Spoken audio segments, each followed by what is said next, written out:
Prepare yourself. Oh, this is the Ninja Troll Digicast. Hello again and welcome to the Cathedral of Wisdom for the Ninja Troll Digicast. My name is Tim Dixon. I am joined as always by Professor Pixel, Mike Worth, and also this week we have another visitor to the Misty Borderlands. Oh, that's me? That's you, yes. Oh, hi. Chris Carpenter is also joining us this week for the Ninja Troll Digicast. A couple weeks ago, Chris joined us. Every once in a while, he's able to join us. He is also what you might call the voice of the Ninja Troll, who does the different liners and Hello, the Ninja Troll Digicast. That's me, yeah. When you call the Ninja Troll front desk, he's the, may I direct your call? Picks up. Who may I direct your call to? He's the Janine of the Ninja Troll. Ninja Troll, what do you want? What do you want?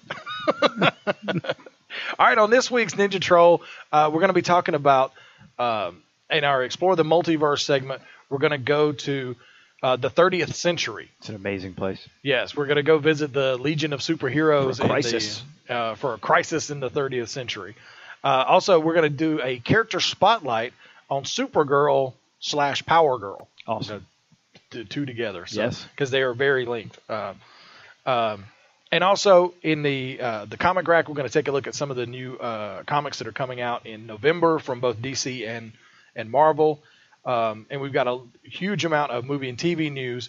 And also something I posted this week on the Facebook page is, I don't know how I ran across this, but one of the biggest things that I remember about comics, like signature panels, will stick in my mind. Yes, you put that Batman one, right? Yes, I still love that. It was in Batman Shadow of the Bat #1 from 1992. Cool. Stealth Freeze? No, the cover was Stealth Freeze, but the interior art was Norm Brayfogle. Okay. Who is one of my favorites. Cool. And he, as far as I'm concerned, at that point he was really at his peak. Awesome.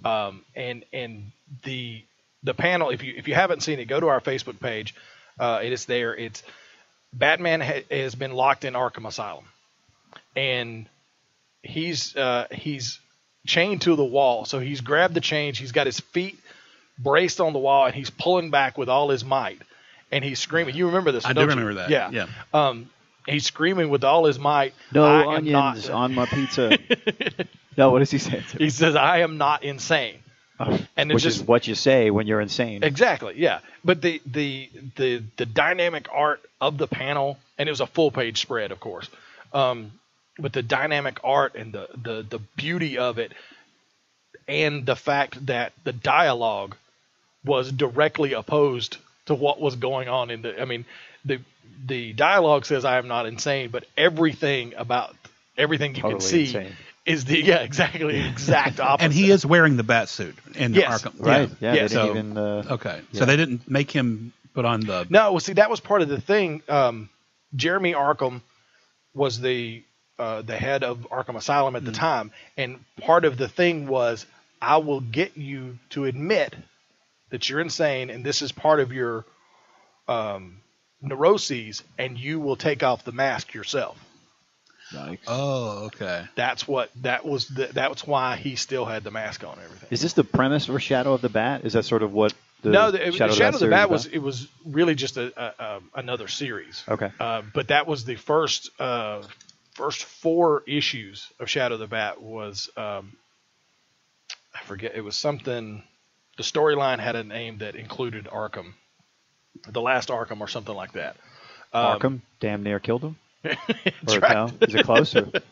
That should be a mini series, because Jeremy Arkham was the grandson of the Arkham that actually founded the asylum, and that was it. It was the last Arkham. And that, if you played the Arkham Asylum game, that's like a whole sub story. I mean, you find these little spots or these like talisman, and you hear the guy. He's like some old dude, and he tells the story. Of Arkham Asylum. Yeah. So he was the grandson of the Arkham that started the asylum, and he had taken over. Jedediah Arkham. Yeah. There you go. I think I just made that up. It actually sounds good. Yeah, I think that might be it. But yeah, that was one of my favorite panels. It's always stuck with me, and I think this past week I just for some reason thought about it, so I was able to find it online and posted it online to ask people like what are the favorite panels that stick in your head. And you had asked me, and I struggled. I couldn't come up with one. I was like looking through like comics because I've been in the multiverse. Yeah. So like nothing is exciting to me but multiverse. Well, I can't come up with it. I wonder. I have noticed since we've been reading these the Crisis stories, we started back in the 50s, and we're now moved up to like 77. I think we're at. Yeah, we're getting close. The Crisis in the 30th century. Right. But they didn't have like splash panels like they had in the 90s. When I was reading steadily, and basically when I more or less cut my comic teeth, it was late 80s, 90s. And you had those and great that's ones. when you had the splash panels to end all so splash it was the Frank panels. Miller time period and all that. Basically. Exactly, yeah. Well, and that's another one that stuck with me was the big lightning bolt. The punching Dark Batman. Knight, Dark Knight Returns. I was about to say that also when Superman is revealed to be the the square-jawed, Reagan administration stooge, and that panel just kind of sticks to me. And also the one where him and Robin, the girl Robin, are kind of doing this business. That's it, with the big lightning behind him. That's Carrie the one I was Kelly. talking about. Carrie, yes, and that one is really cool because hey, he's back and he's got Robin, and it's coming down. The thing for me is that because obviously my comic is basically it's like 1 ounce to you guys water tanks. So but nice water tank too. Yeah, yes, or maybe even oceans. I don't know. I mean, nice way to call me fat, Chris. Thanks. no, you're husky, not husky, fat. You're husky. Okay, but no, the thing for me. About the same time because I read very little comics when I was a kid. A couple of Fantastic Fours, I think, is what I had when I was a kid. Mostly what mine was Hardy Boy books and that kind of thing. But when I was in my mid-20s, I started getting from James, and then you later. But the Dark Knight, the Frank Miller, I read a couple of Watchmen. And Sandman blew my mind. I read a couple of single issues of that, and I was like, "I'm not ready for this yet." And another panel. I need to graduate to a higher grade before I read this. Another panel that stuck with me was I believe it was the first page, or first panel of number 12 of the Watchmen. So like the last issue in the 12-part miniseries. The device had gone off in New York. Everybody's dead, essentially. Yeah. And the doomsday clock that's been the fixture of the entire thing, of it getting closer, it's reached midnight, and there's blood running down it from all the bodies laying around. That's another one that has stuck with me.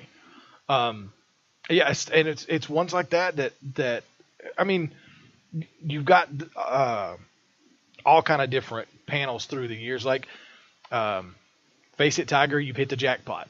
Yep. With Mary Jane. When Mary Jane is finally revealed. I actually started looking into that, and I was telling Chris this.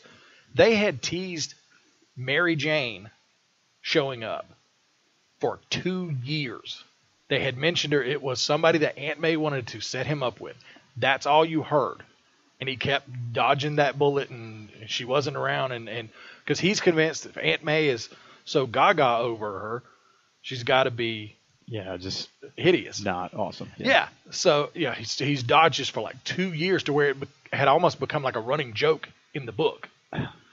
And then she shows up, and then that's the thing. She's the door opens and she's a knockout. Yeah. So that panel, of course. Covers, I guess you could also say the Speedy. Oh, the heroine. Yeah, the heroine. Yeah, when Speedy's tied off, like shooting up. Yes. Well, you go back in time, pre-Frank Miller, more than likely you're going to wind up with covers. It's the covers that are being the iconic imagery because they didn't do the big splash page like you were saying. Yeah. So, but the one, obviously, Superman picking up the car, from the 30s. Action Comics #1. Yes. Yeah, and I mean, that's when you think of, especially when you think of auctions and comics and very expensive classic comics, that's one that pops into my head. It just sold last year for I remember what the final. A couple million, or where is it was? at? Yeah, Or it was over. 100,000? It was Good over Lord. $1 million. Wow. Because this was one that was found in this is like some kind of fantasy. A dude answered an ad in the newspaper to that somebody wanted to sell some comics. Mm-hmm. So he went. They had been kept in a cedar chest, Oh, right. We talked an about this. airtight cedar chest Oh, God. at high altitude. Perfect. Yeah, it was no light, no moisture, high altitude. Did the pages yellow? Did the Not acid much at even all. become active? Not much at all. That might have been from the altitude, I wonder. Yeah, that was. So it's. I think it ended up selling for it was like 1.6 million. I think. Man. But yeah, it was. I think it was graded at 9.2. That's probably the highest Yeah, Action Comics #1 ever. Yeah. Wow. And so, that, like I said, that's like the collector fantasy right there. That you show up to look at a group of comics and that's what you find. That's Well, just I nuts. put my Spawn #1 in a cedar chest, so we're going to see how that goes. There's going to be like the 19th season of American Pickers. They're going to come to my house. I just bought it for $1.95 on eBay. Sorry to tell you, but Oh, the cedar chest was more. exactly. Yeah, and we run back to that the collector's boom. I still believe. Yeah. Hey, I mean, if they, but that's the thing. If they do make a new Spawn movie, which Todd McFarlane's going to do it, because he's got the money. He can do what he wants. Yeah. He's got the money that he can just say, okay, your studio doesn't want to do it. I'll just do it myself. And the toys. I mean, I follow him on Instagram, and he's always cranking stuff out. Yeah, his toys are nuts. Although they're over the top. If you're paying more than $30, it's not a toy. It's not a toy anymore. No, it's a figurine, right? It's a figurine. The fact that statue. they make it to articulate, right, It's and to a small withstand statue. withstand a little trip down the stairs and being Yeah. chewed on by Junior. Buddy the Wonder Dog. Insane. Yeah, right. And Buddy the Wonder Dog. Yeah. All right, so we got homework, Chris. We got to maybe start digging for some good panels. Jump in the ring with Timmy D and see what we can do. I'm willing to do that. Well, good. I will do that. Well, let's go ahead and just jump into our movie and TV news. Cool. Something we talked about I think it was last week or maybe the week before, that the Crow reboot had kind of hit A wall. rocky ground because they didn't have any money. Yeah. James O'Barr actually at a convention this past weekend has said that it's very much still a live property. Wow. The studio, Pressman, I think it's Pressman Media, owns the film rights. Okay. They had gotten Relativity Studio to make it. Yep. Relativity, and this is a direct quote from James O'Barr. Oh, God. Relativity has made, quote, 100 bad movies and lost money, so now they're in financial trouble. Wow. So he pretty much just Pretty blunt. crapped all over them. But from what he's saying, he's talked with the people at Pressman, and if Relativity can't get it together, It's a turnaround, and they'll just pull it back and find another studio to drop it on. So we got 2 or 3 years still before At this least, will. I'd say. Well, I mean, be in the- I had heard something about what's his name, Loki. I can't think of his name. The actor. Hiddleston? Yeah, as the Crow. Have you heard that? I mean, No. that's one of the things I I've haven't heard on heard the that. internet. But that again was a while back. Have you seen the pictures of him as Hank Williams Sr.? Yes. No. Whoa. Really? He like does channeled not it. Wow. look like he looks just like Hank Williams. Yeah, Senior. you know the Wow. the classic That picture cheating of the heart. yeah, the classic picture of the white cowboy hat. Yeah. They've released Oh, a I wanna see picture this. of I mean, he's like got that. the What's his name? lips. Tom Hiddleston. Todd. Tom. Hiddles. Oh, Tom. Yeah. Sorry. His brother is And Tom. and they do a side by side comparison of the classic Hank Senior picture with Hiddleston's recreation of it. Yeah, it's And pretty scary. it looks. Whoa. Yeah, see? Oh my God. I mean, yeah, he's got lighter eyes than Hank Williams Yeah. Senior, but wow. But yeah, I mean, he's got it down. They got Nailed. it. Yeah. He might right. he might have a future at this acting thing. Yeah, he might maybe. just. Yeah. Well, he's so great as Loki. I mean, Exactly. know. Yeah. That's a wonderful part for him. Cool. But another I guess in the vein of Hank Williams Sr., another classic hero getting a reboot, Zorro. Sweet. Not, Love it. Not the No? Zorro that you think, though. No. This Antonio Zorro, Banderas. he's gonna be. It's gonna be set in a futuristic, post-apocalyptic world. Really? Is this going to be like, what's the face, like a steampunk Zorro? Or no, right? Akira Zorro, more like. I don't know. I want to see that. I'm interested. I mean, because it'll be post-apocalyptic. Wow. We don't know if it means post-apocalyptic in that time period, which would be steampunk, or post-apocalyptic now. I guess. It would be it's a future. Yeah. It's future. It's definitely our future. So it's like Mad Max and Zorro mixed together. Well, I guess if it's post-apocalyptic, then swords are probably going to be very valuable. That's a good point. I hadn't thought about that, but yeah, that makes a good point. So is this a comic or the movie or TV? No, it's a movie. A movie? It's going to be a movie. Oh, Yeah. wow. I think it may have stalled out a little bit, but it's still an ongoing thing, and that's what they want to do is a futuristic. Zorro 2099. I dig it. Basically, yeah. I mean, I'm interested. Because I've always loved Zorro. I mean, Zorro was essentially the first superhero. Yeah. A case can be made for that because Right. he was the first, definitely the first masked vigilante. Costumed. Yeah, right. As a matter of fact, when Thomas and Martha Wayne were killed, they had went to go see Zorro. The play. The movie. Oh, it's a movie. Okay. The Errol Flynn movie. Oh, wow. And so that was kind of part of the inspiration that's for interesting. That's Bruce a nice Wayne. little detail. Yeah, that's in there. That was the movie they went to go see. So, I'm interested to see it. You never know. It might turn out okay. On Arrow, Charlotte Rose will be returning as Felicity's mom. Which I saw that episode. Have you seen where that the mom episode? Came to visit. Yeah, it's awesome. And she's great. Yeah, she's awesome. She's like Majel Barrett, but worse. Yeah, right. With Deanna exactly. Troy, right on TNG. So she's just a busybody mom, right? Yes, all up in your absolutely. business. Yeah, Right. but it's Charlotte Rose, so she's crazy hot. So you got that going for you. All right, Mama. Yeah, exactly. Way to go. So Felicity's mom's got it going on. I have not seen Arrow this past season. Is it worth my time? Should I Yes. get it on? Oh, okay. Yes, yeah. absolutely. I'm catching up on it now, but through Hulu. Yeah. But if you stick around with Tim, he'll just tell you how I'll that's- spoil everything because I forget he hasn't watched it and just. I haven't paid for it yet because I'll probably get it on Amazon if I can get see Yeah. if there's a sale or something on. But yeah, I have the season before this past 3. one 3 Yeah. And season 4 is it's very good. Yeah, they introduce a lot more DC characters into the pantheon a little bit. Or? They take the Batman stories from the 70s and make them stories. Okay. Yeah. Ra's al Ghul is Ra's in al there. Ghul, the whole deal. That's actually pretty creative, though. I mean, if you think about it, because it's something you could mine and no one will really care. And the people who know it from the 70s are going to go, I remember when I read that when I was your age. Yeah, when it was Batman. But Talia is not the daughter, right? That's not Talia. No, That's another daughter of his. That's Nisa. Nisa, okay. Nisa is what. So who's Barrowman playing? He is He's not Ra's al Malcolm Ghul. Merlin. Yeah. Okay. He's the Black Archer. Right. Okay. Which in the comics he was Merlin, the Archer. Okay. But his son Tommy was Oliver's best friend. Okay. He died. So who's And he Ra's died. al Ghul? I haven't even seen that person yet. Then, if I've only watched. You haven't seen him.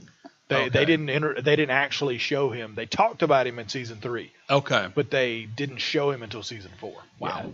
It's great fight scenes with him. Yeah. It's, really good. Yeah, and he's I don't know the guy's name who plays him. Yeah. But he's got a great air of he just Did they finally doesn't care. abandon the split storytelling thing since? no, they're going to continue that into the next season There's too. still something to flash back to, I guess. Yes. Then. Okay. Yeah. Yay.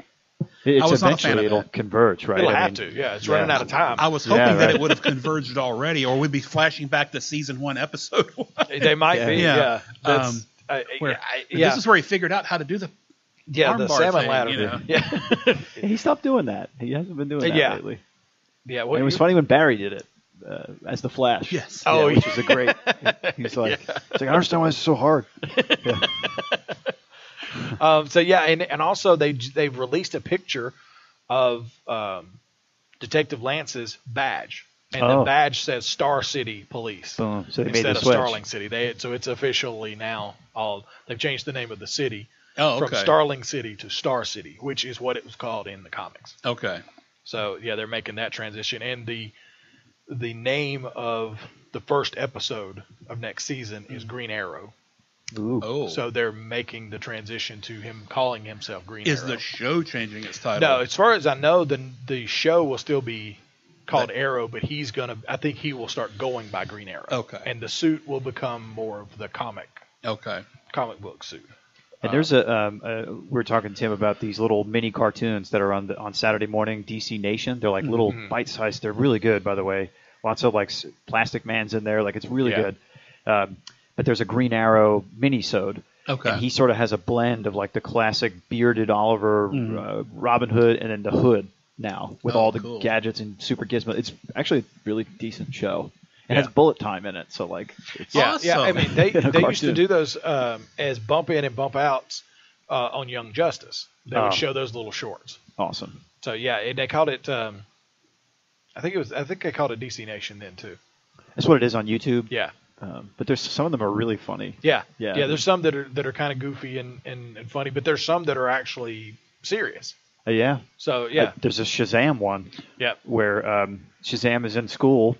And Billy Batson's in school, and they ask him the one train is leaving from Chicago, one train's leaving from New York. So he's like, I can't figure this out. So he flies to New York, and he flies to Chicago, and he puts trains on the tracks, and then he sits there and he times them.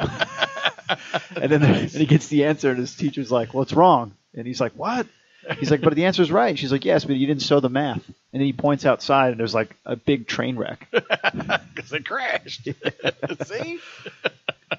Very cute, though. Yeah. But those are worth checking out. Yeah. So those are DC Nation. You can check those out on YouTube. Yeah. John Barenthal has now they've released pictures of him on the Daredevil set. Cool. In a bulletproof vest, and he's got cuts and bruises on his face. So he is playing the Punisher in the next season of Daredevil. Cool. Oh, goody. Yeah. So we're not to the skull yet.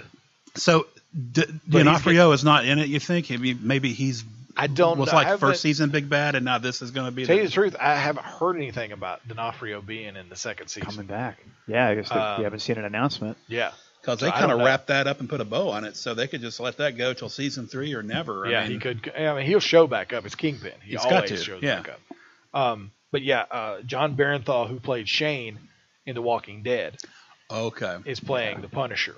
And like I said, they've released pictures of him on the set in a bulletproof vest and like cuts and bruises. So obviously did he have not yet, skull thing? not yet, not yet to the skull, but we're getting there. So yeah, I figure probably, and it may be kind of the way they're playing out. And I still haven't gotten to the end of the season of Daredevil. I need to do that. But he started off with the black suit. Okay. And he kind of so just evolved. like Daredevil, it's going to be an evolution. I think so. Yeah, I think so. And Arrow, and Yeah. Which in a sense you're kind of, I think TV can actually benefit from this, from an extended origin tale. Yeah, you're able to do the slow burn like that. Yeah. And because you just have episodes to fill, so go ahead. And you don't have to have an origin jammed into 20 minutes of a movie. Correct. You can get an origin enough to where there's superheroics happening, but it's not quite dialed in yet. Yeah. So that, I mean, it lends it because you better. didn't get the instruction manual. That's right. So is Punisher considered technically a Daredevil villain, or was he?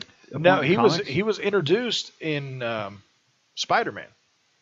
He was introduced. I mean, he is. But as a bad guy, right? Isn't there that famous? Yeah, he was hired by the Jackal to assassinate Spider-Man. Right.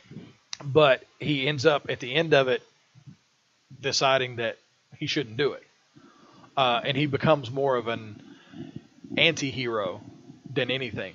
But because he is who he is, he's bumped heads with the majority of the Marvel universe, the ones that don't like killing.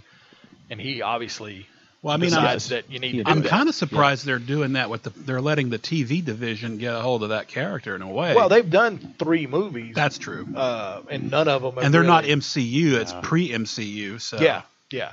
And who was it? Did Dolph Lundgren play him once? Yes. Yeah, Okay. back in the In day the with the black 80s. hair. And Yeah. I still stand by that movie.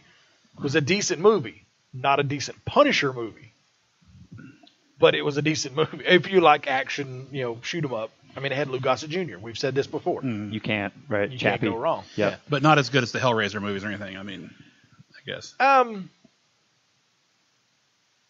I don't know. I haven't watched it in a long time. I need to go back and watch it. Maybe it sucked, and I just remember it more fondly. You've got Mysterio. I'm seeing here on a list of one of the top 10 Daredevil villains. The Jester. Yep. Typhoid Mary. Oh, Nice. yeah. Yep. She's kind of post-punk looking now. There you go. Purple Man, who seems to be like a puppeteer Purple kind of thing. Yeah, he controls children's minds. Oh, that's... That may be why they're going to the Punisher. Yeah. Yeah. Daredevil has some stinkers. Mr. Fear.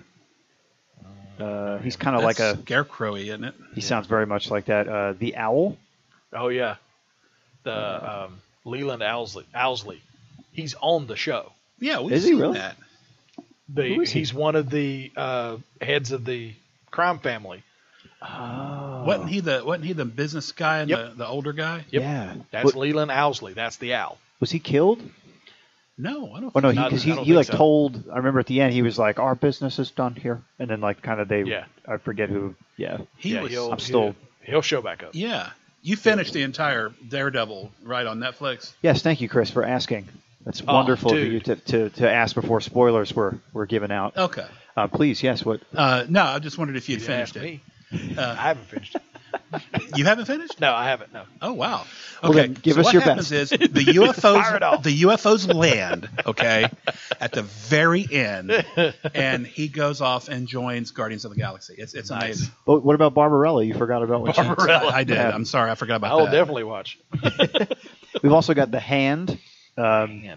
Bullseye, right? Who's of Bullseye, of course. course, yeah. Yeah, he's number 2, and then Kingpin's number 1. So Yeah. I think Yeah, it's always been short list. Kingpin's has been the biggest one, especially with Frank Miller's run Up Daredevil in the 80s. in the 80s, yeah. That was the big thing that in the Daredevil Reborn or Born Again, sorry. Karen, the like Yeah. I was telling you that she's always trouble. Yeah. Yeah, she was a junkie, and the only thing she had to sell to get some drugs was his identity. So she sold it. It made its way back to Kingpin, and he took him apart. He got him disbarred. He got him ejected. He got him evicted from his apartment. Whoa. Yeah, the whole thing. He tore him down, and that was the whole thing. It was, And he tore down his real identity. Not, Yes, yeah, and it was the whole thing. It was just beautifully put together by Frank Miller. It was it was a descent down into hell, and you just think when you think you're at rock bottom, he goes and tries to confront him, and then he gets beaten all to crap by Kingpin. Wow, I want to read this. This is I'll great, let you right? borrow Frank it. Miller's Daredevil. Yes, Yeah, yes. yeah. And it's all about redemption, and he comes back and he finds his mother. How old is that? Yeah. That was Kingpin's before mother? the Daredevil. No. I mean, that was before the Batman, wasn't it? When he did Same year. Was That's that the what thing. made his name? That was the thing. The magic year of 1986. There was like 4 different huge landmark events in the comics world. Yeah. 3 of them Were were Frank done Miller. by Frank Miller. And the others was Crisis and Watchmen. Yeah. Right? Yeah. And that was it.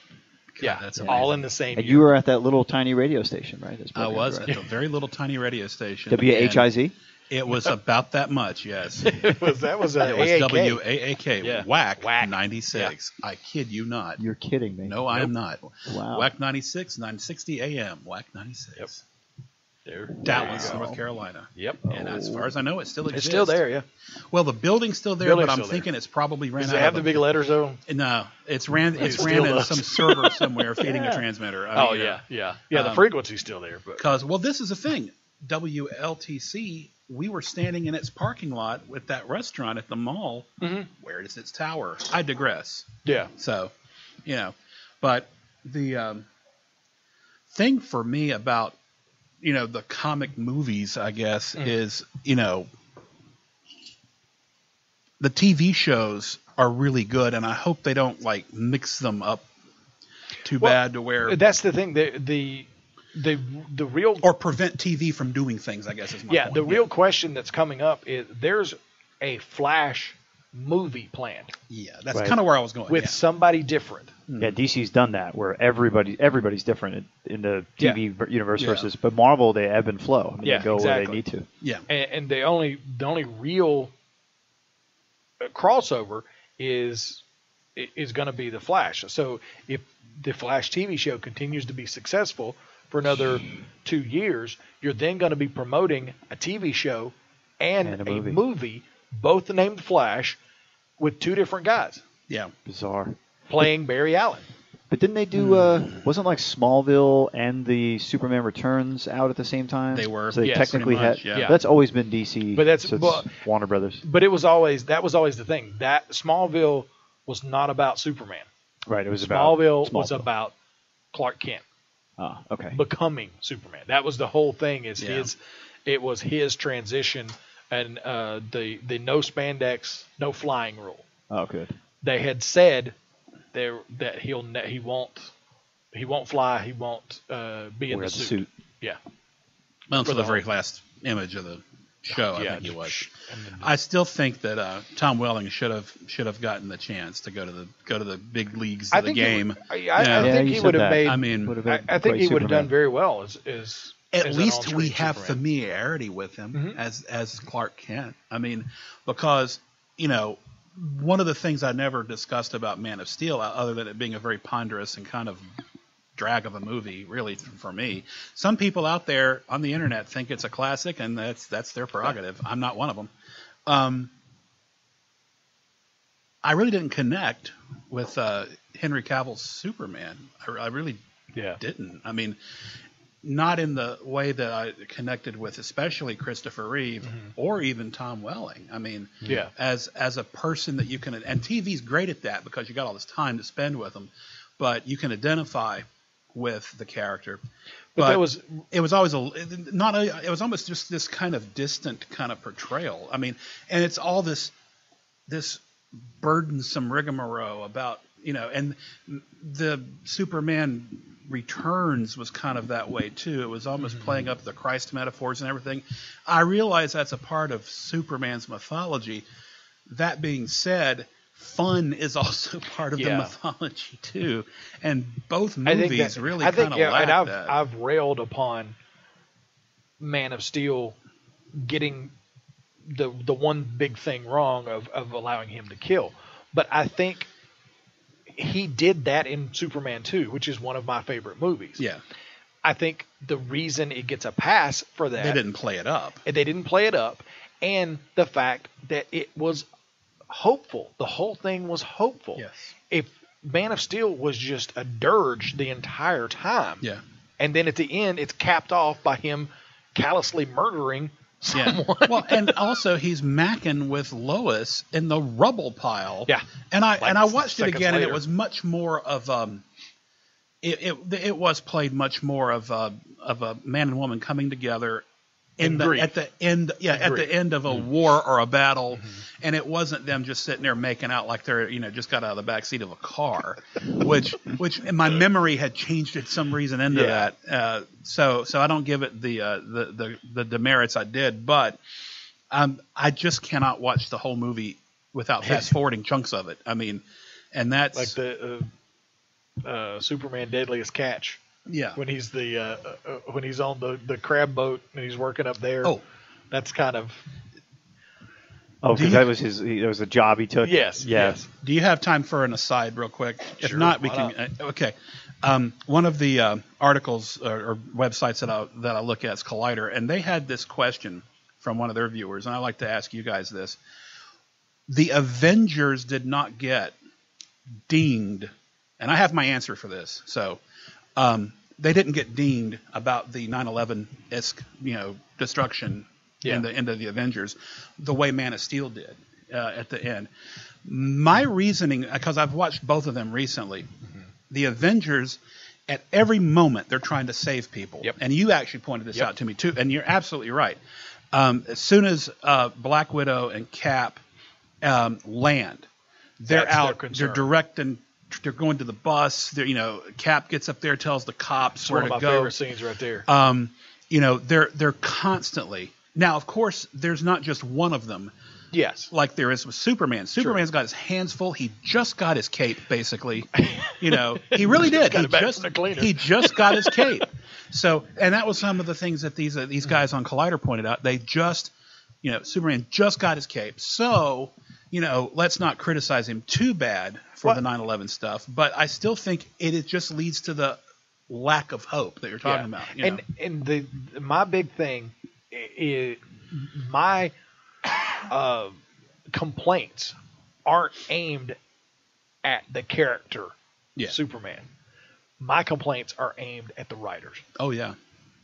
You didn't show him in Superman 2.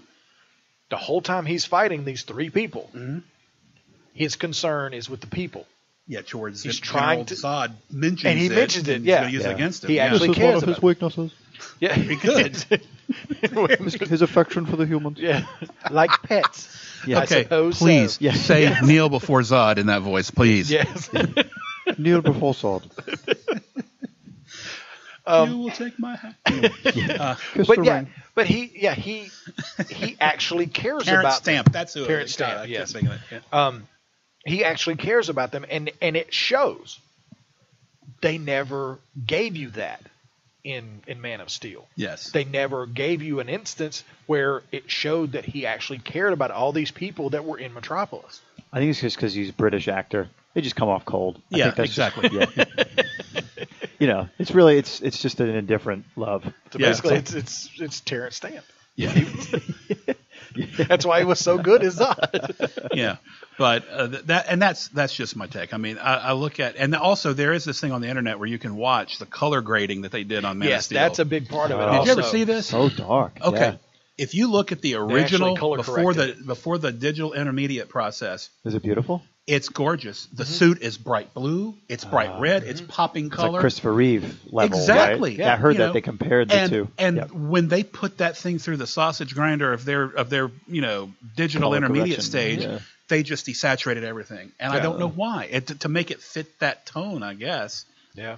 But I guess I don't know. But when you it's like taking music, and I've seen this before on YouTube.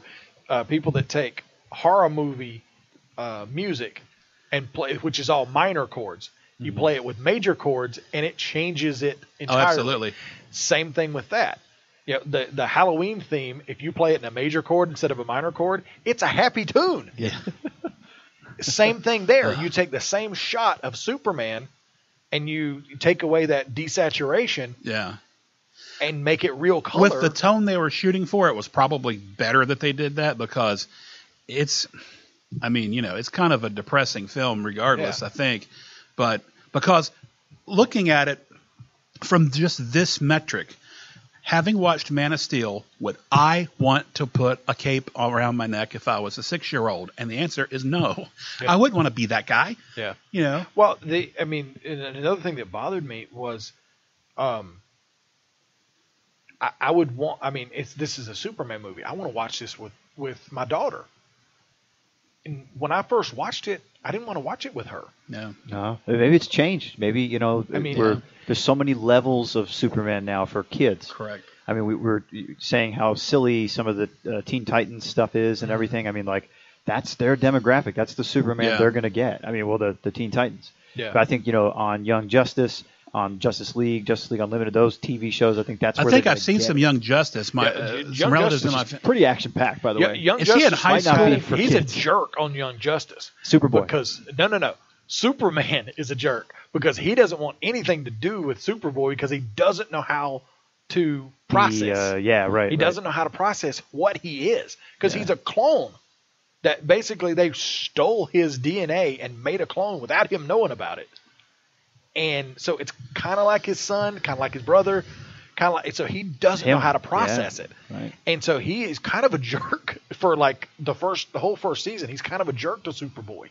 And then, like, at some point, Is that the one where there's kinda- like high school age Aquaman and high school age this, that, and the other thing? Yeah. Aqualad, yeah. I have seen that. It's actually not bad. Yeah, it's a very good Yeah. show. Yeah. Aqualad's So got you started cool watching powers. Oh yeah, we picked it Is that right the up. Warner Yeah, it's great. Brothers animation factory that Yes, Tim? it What's is. his name? Bruce Timm. Bruce Timm. Yeah, So that's why. yeah. It's a very good show, and like Yeah. the And to me, that's more Superman than Man of Steel was. I hate to say Yeah. it. I mean, it's just because that's the thing. I don't want it to be. How can I put this? I want it to be youthful, but not juvenile, I suppose. But I want it to have a sense of fun. yeah. You know, and that's what Superman should never be. A ponderous, weighty. That's Sort not of melancholy. Yeah. Yeah, it's That's not. It's Batman. not a minor. Exactly. Batman's There's job. characters. That's Batman's job. There's Yeah. characters whose tuning chord is that, and Yeah. that's fine.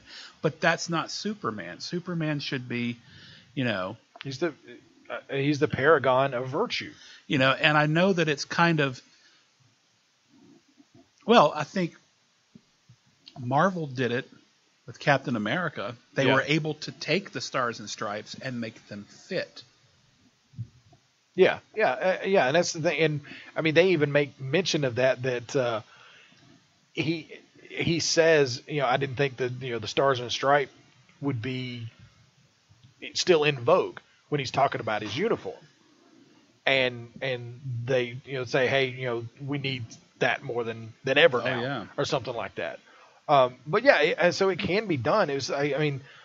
But yeah, that's a very good point. That I think that's why the Avengers doesn't get dinged on that. Yeah. Because they're constantly trying to, but it feels like with Batman versus Superman, they're addressing that And that's with good. Batman. That is Batman good. is the voice of everybody who Going, pointed that out. We just saw 12 9/11s happen at once. Yeah. And it was your fault. And I mean, by that way of thinking, Yeah. this is your fault because you brought them here. yeah, exactly. So, and now what do you do? As far as being in the world, how does the world react? So they pull that off. Hey, you know what? Yep. They Could they fix all they, that. they took New Coke and made it into a marketing plan, true, yeah. and more power to them. That could fix all that. Yeah. Well, yeah. Back to our list of stuff here. Victor Frankenstein is a new movie.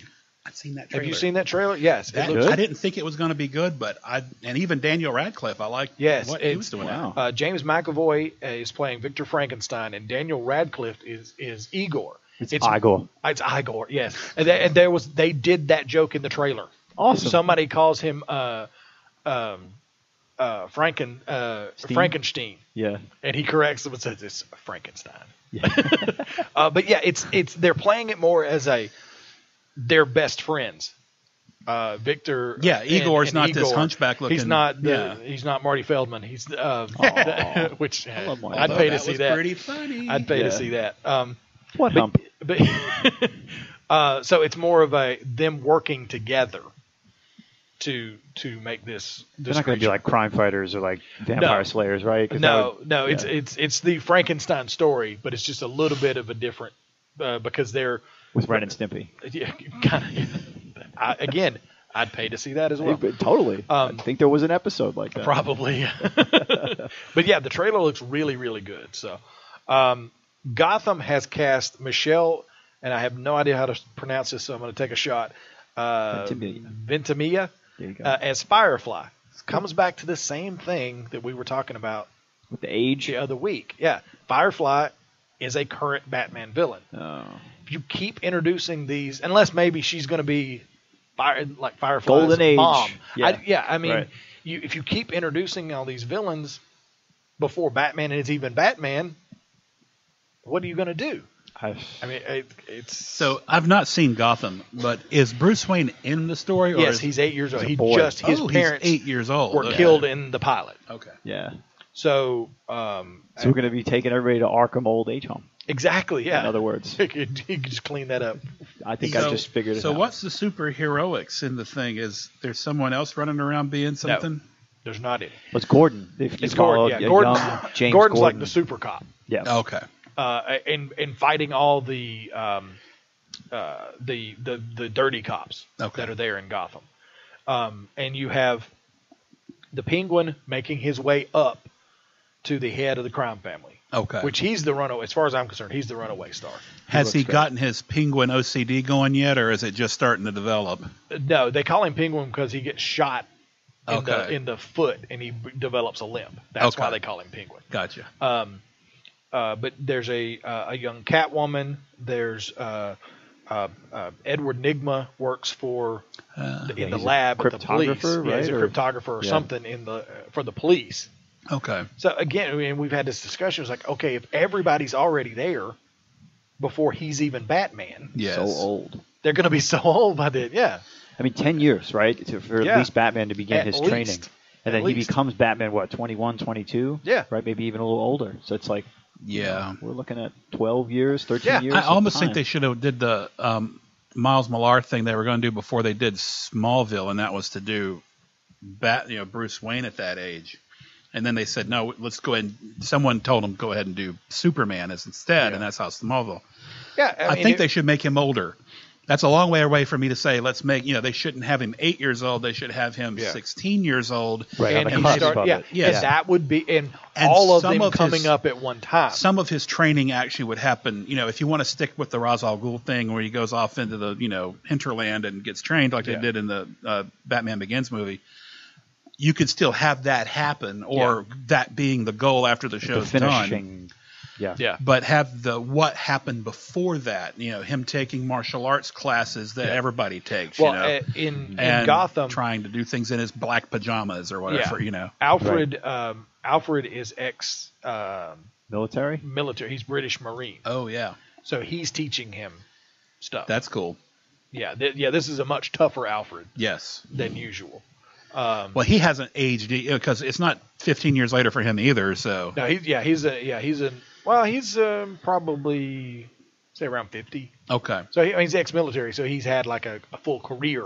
Gotcha. In the military, and he was like special forces. One thing, and this is just off a brief digression. I did finally see Agent Carter. Have you ever seen Agent Carter? Yeah, that's a good I show. like that, and I like Jarvis. Yeah, that kind of reminds me of an Alfred kind of Right. take on him, and I've seen 3 episodes now of that, and there's maybe 6 more to go. It's a miniseries. So. Yeah, it's an 8-part miniseries, and it's it's coming back, right? Yeah, it's coming back for season 2. Yeah, cool. The first 4 I think were much better than the last half. Okay, but it still finished strong. I think it's very good. I like it better than Agents of S.H.I.E.L.D. I never did get into season 2 of that. I need to, but I own it, but I just... Yeah. It's one of those ones where, I'm getting charged for a show I'm not watching. Oh, well. Maybe I'll watch it later.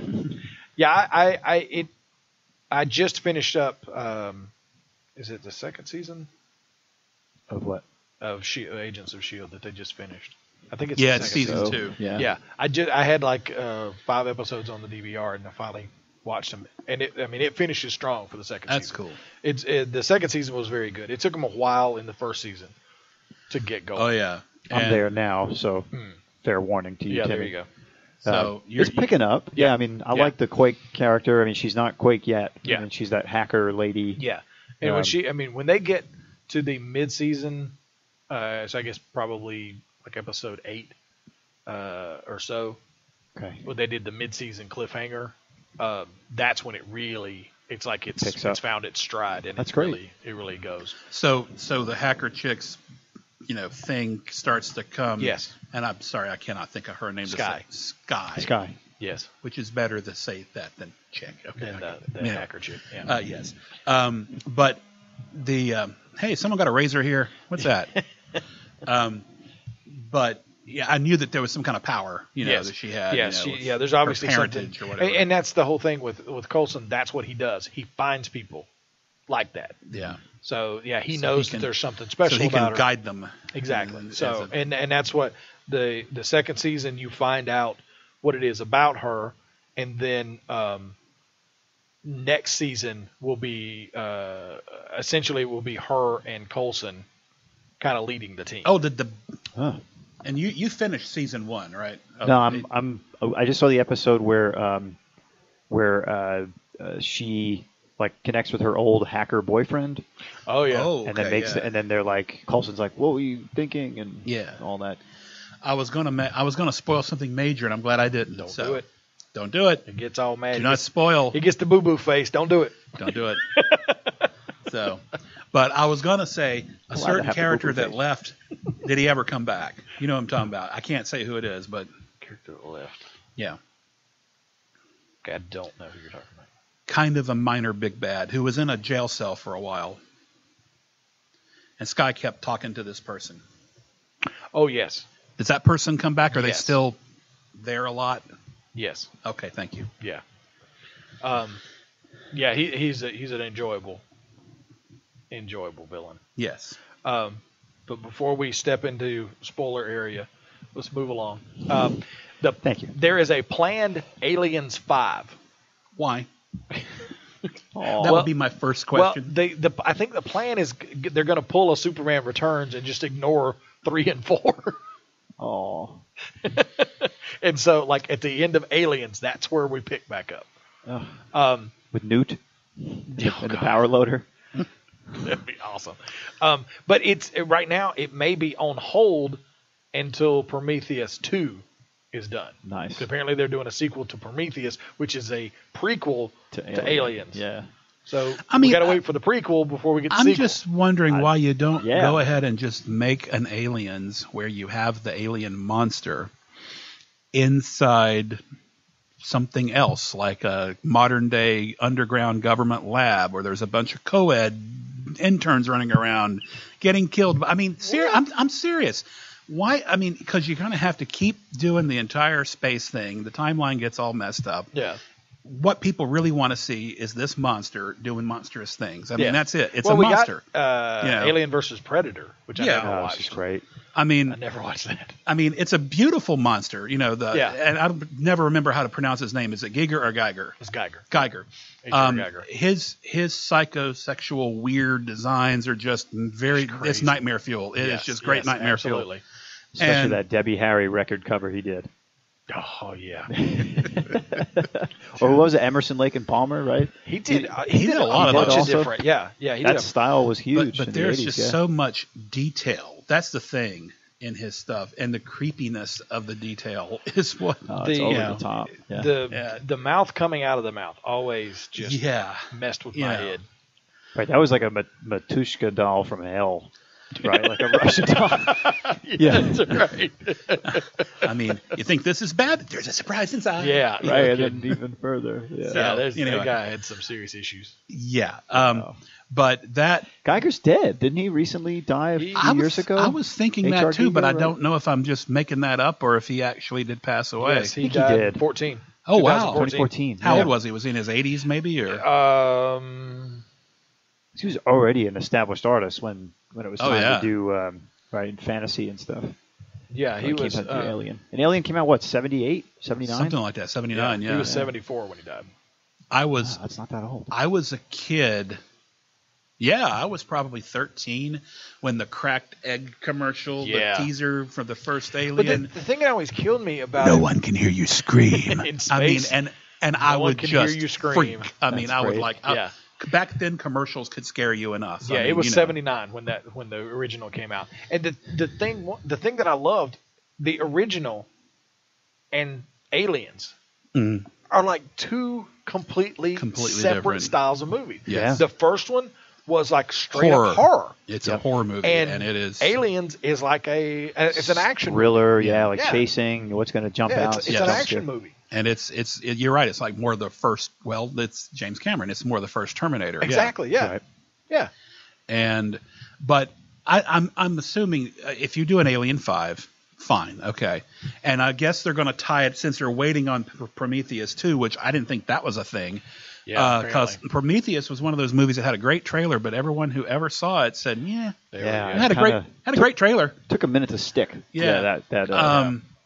So I guess they're tying it into the Prometheus universe. I'm assuming would be, yeah. And like I said, yeah, it's I believe it is going to just take 3 and 4 out of canon. So I wonder if they're going to do Marvel tricks, like you wait to the very end credits and blah, at the end of Prometheus 2, the Maybe. alien will jump out of the egg on you I or don't something. know. Yeah, see, The I haven't face seen hugger will grab Prometheus. you.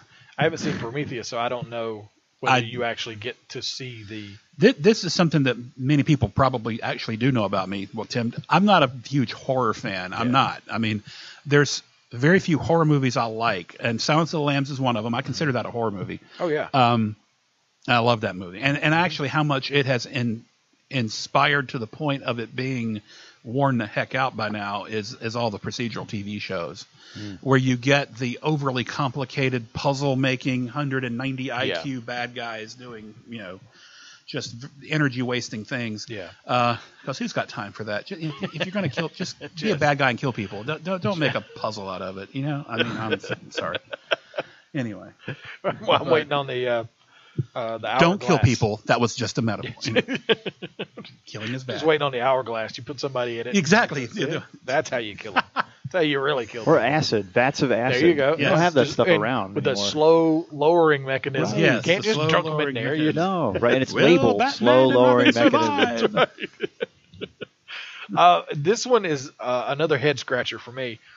An Elvira, Mistress of the Dark animated series is in the works What? for some reason. Why animated? Can I say why again? Exactly. Why? That one kind of made me go, what? I used to love those Up All Night, USA Up All Night, yes. where Yeah. Elvira would host and take us through, and she'd be like, all right, up next is Critters, right? And And they have a that's- theme, and it was always great movies. And I mean, it's so the character caught on, and it was fine Pumpkinhead. I think for- I saw in one of those. Oh yeah, God. That's I love a classic Pumpkinhead. right there. Yeah. Pumpkinhead. I love Pumpkinhead. And I call it Pumpkinhead. Pumpkin. Yeah. Yeah. It just makes me go, okay, what is that series going to be about? What I don't get it. I mean, she's not fronting old movies. I don't know. Exactly. I mean, Yeah. That character is decent in 45-second to a minute bump ins, and that's it. I mean, I don't know. you could make her into a sitcom, but we already had that with the Addams Family. So Yeah. And she had her movie, yeah. Yeah. right? And with the dog and the I She remember. had a movie. Yeah, it was Elvira. It was in the 80s, I think. Wow. When this came out. I mean, one of the things, and I think this is just me putting an idea in the Ninja Troll idea hopper. Matter of fact, I'm going to go ahead and do that right now. I'm just going to stick a piece of paper into that right now. And what that is this. We're running out of ideas as a culture. Apparently. I mean, really. I mean, no, I'm not. It's not me being get off my lawn, kids. Seriously, I think Hollywood is just scared to back new ideas because new ideas can tend to flush or light $80 million on fire out in the backyard. So they don't want to do that. They want to go something you've heard of. Good ideas that are a known property can still flush. Yeah. Just ask the producers of the Fantastic Four movie that just came out. Ooh. Yes. This was an established product that has been popular for 40 years. Yes. And has been in movies. It's not like And they has been in as movies much had to as break X-Men ground. or Avengers. You're right. It had And- absolutely and every chance of it- being a good movie And it is stinking up the joint. because it was poorly made. Yeah, exactly. You're right. You're So absolutely it's not right. it's not a matter of coming up with ideas cost you money. Yeah. It's badly Doing done good them ideas. well is your chance. And this is a good story, just to harken back to the alien thing. Somebody taught me a great story about when you make a pitch. And they told me about Ridley Scott trying to get Alien off the ground. And he walked into the producer, studio exec's room and office and said, hey, I got this great movie. It's about an alien and space marines. And it's and the producer just kind of glossed over.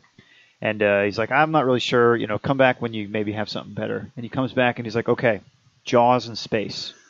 And they went, done. There you go. Yes. Right? And he figured out how to sort of work to his audience, Yep. to sort of tune the pitch, make it quick. And, that was it. The and elevator do the pitch. very quick, Yeah. high concept. You gotta There have you go. gotta have your elevator pitch. That's what I've always heard is if you're trapped in an elevator with a studio president or You got 5 or 6 floors. you got 5 or 6 floors, Yeah. have your pitch boiled down to that. Yes, and I've just also boom. heard that described as the TV guideline, as the TV guide. Yeah, You the know, little just blurb. one Yep. line, a Yeah. blurb. Yeah, That's it. and that's true. Jaws in space. I'll buy it. Yep. It's awesome. It's I'd brilliant. buy that I for love $1. it. Yeah. But they didn't realize that what you were going to do was have the Jaws from Saturday Night Live running around. Yeah. UNICEF. That didn't work so well. Candy grab. Oh, in that case. Yeah, there you go. This past week, I think it was this past weekend, D23, the D23 Expo, which is basically Comic-Con for Disney. Yes. That's why, because they're that large. That's true. Yeah, that is scary. That's why you didn't get a lot of Marvel stuff out of Comic-Con. That's why you didn't get Star Wars stuff out of Comic-Con. Oh, they were saving for it D23? for D23. Oh my God! So they played. Is that why the comic rack is huge? Yeah. This week? Okay, that makes sense. They showed Doctor Strange's costume. Cool for the movie. They didn't release it. They just showed it there. And that's Cumberbatch, right? Cumberbatch. Yeah. Cumberbatch. Yeah. And so they show, and from what is being said, it's very similar to comics. Awesome. It's like it's ripped straight out of the comics. Cool. They also showed footage from Civil War. Awesome.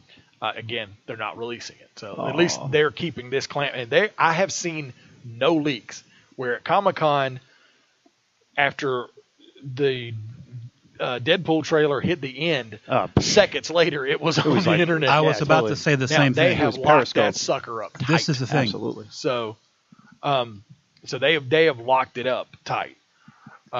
Yes, I was on my usual sources, and some of these movie critics, they literally said, okay, you can blog with your phone, do not take any pictures. Yep.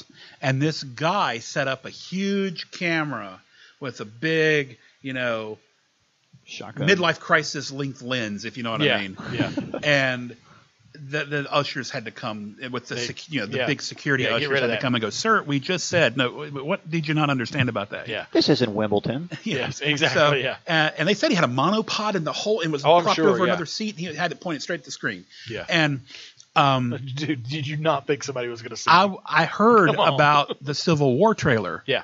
And I'm looking all over the internet for it, and I'm seeing these fan remake things from last December. This is Disney, man. And I'm the Disney Stormtroopers. I mean, they could teach they're literal Stormtroopers. Apple about secrecy, man. Yeah. It's crazy. Yeah. But they also announced Star Wars Land. Yes, in for both parks. Disneyland and Disney World. Oh, that's going to be. It's going to have its own separate part. But Epcot has not Epcot. What was MGM Studios? They renamed it. I forget Universal? what the. No, at Disney, it's used to be the MGM Studios theme park. Aside from the Magic Kingdom and Epcot, whatever they renamed it, there was always a little Star Wars this area. is going to be huge. That's great. I mean, if we have like a Frontierland size, so it's going to Tomorrowland look like style, Mos Eisley. Yep. And I'm sure all of it. I'm sure you're going to have all Hoth. There'll probably be like all different, Endor. I'm sure, yeah. And you know what? If anyone can make a prop lightsaber look almost real, it would be the Imagineers. It would be those guys. They could figure it out somehow. They'd figure it out. They'll do it. It wouldn't just be a fluorescent tube and a flashlight handle, Yeah, so that should be I may have to go to Orlando now. Yeah. I can't wait to get a... Daddy, can I go with you? Yeah, right. I think we're going to do Ninja Troll road trip.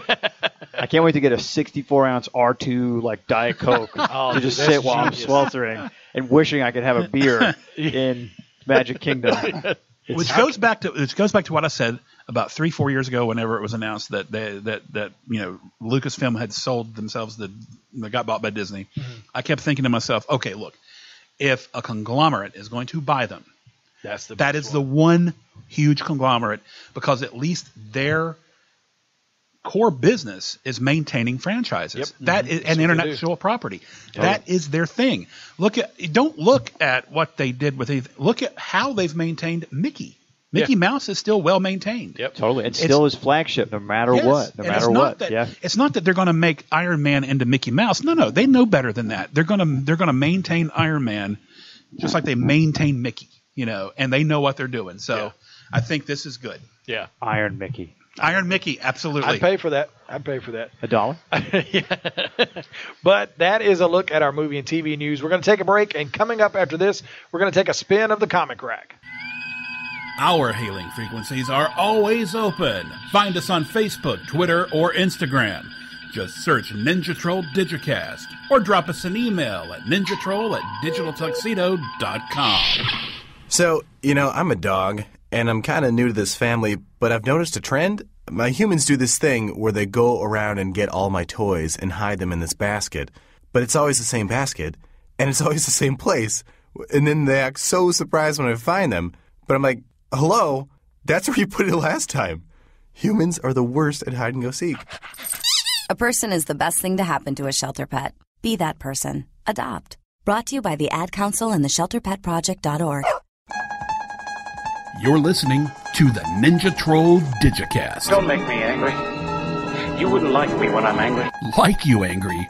Dr. Banner, we need you angry. Smash! That'll do. The Ninja Troll Digicast. The only podcast with a kick. All right, now we're back on the Ninja Troll Digicast, and now it's time to take a spin of the comic rack. Meanwhile, back at the Cathedral of Wisdom, it's time for the comic rack. Hey, nice rack. Knock it off, perv. No, it's the latest news from the enormous world of comics. Right here on the Ninja Troll Digicast. All right, this week we've got a lot of the upcoming stuff that's going to come out in November, so we're getting a look at a lot of what is starting to come out. I think it was originally supposed to be coming out after Secret Wars. It's going long. But they've pushed Secret Wars back, and it's going a lot longer than they planned it to, but they're going ahead and putting the stuff out anyway. So we're starting to, in November, we're starting to get a look at the all-new, all-different Marvel, which is a name we've made fun of, but specifically, the all-new, all-different Avengers, number 1 and number 2, will come out in November. Cool. So we'll get 2 issues. I don't know if it's like a bi-weekly thing or what, but it specifically said that both of them are coming out. 1 and 2 are coming out in November. So they've already written them. Yes, yeah. So they're probably ready for like just a 1-2 punch. So there was several of those that.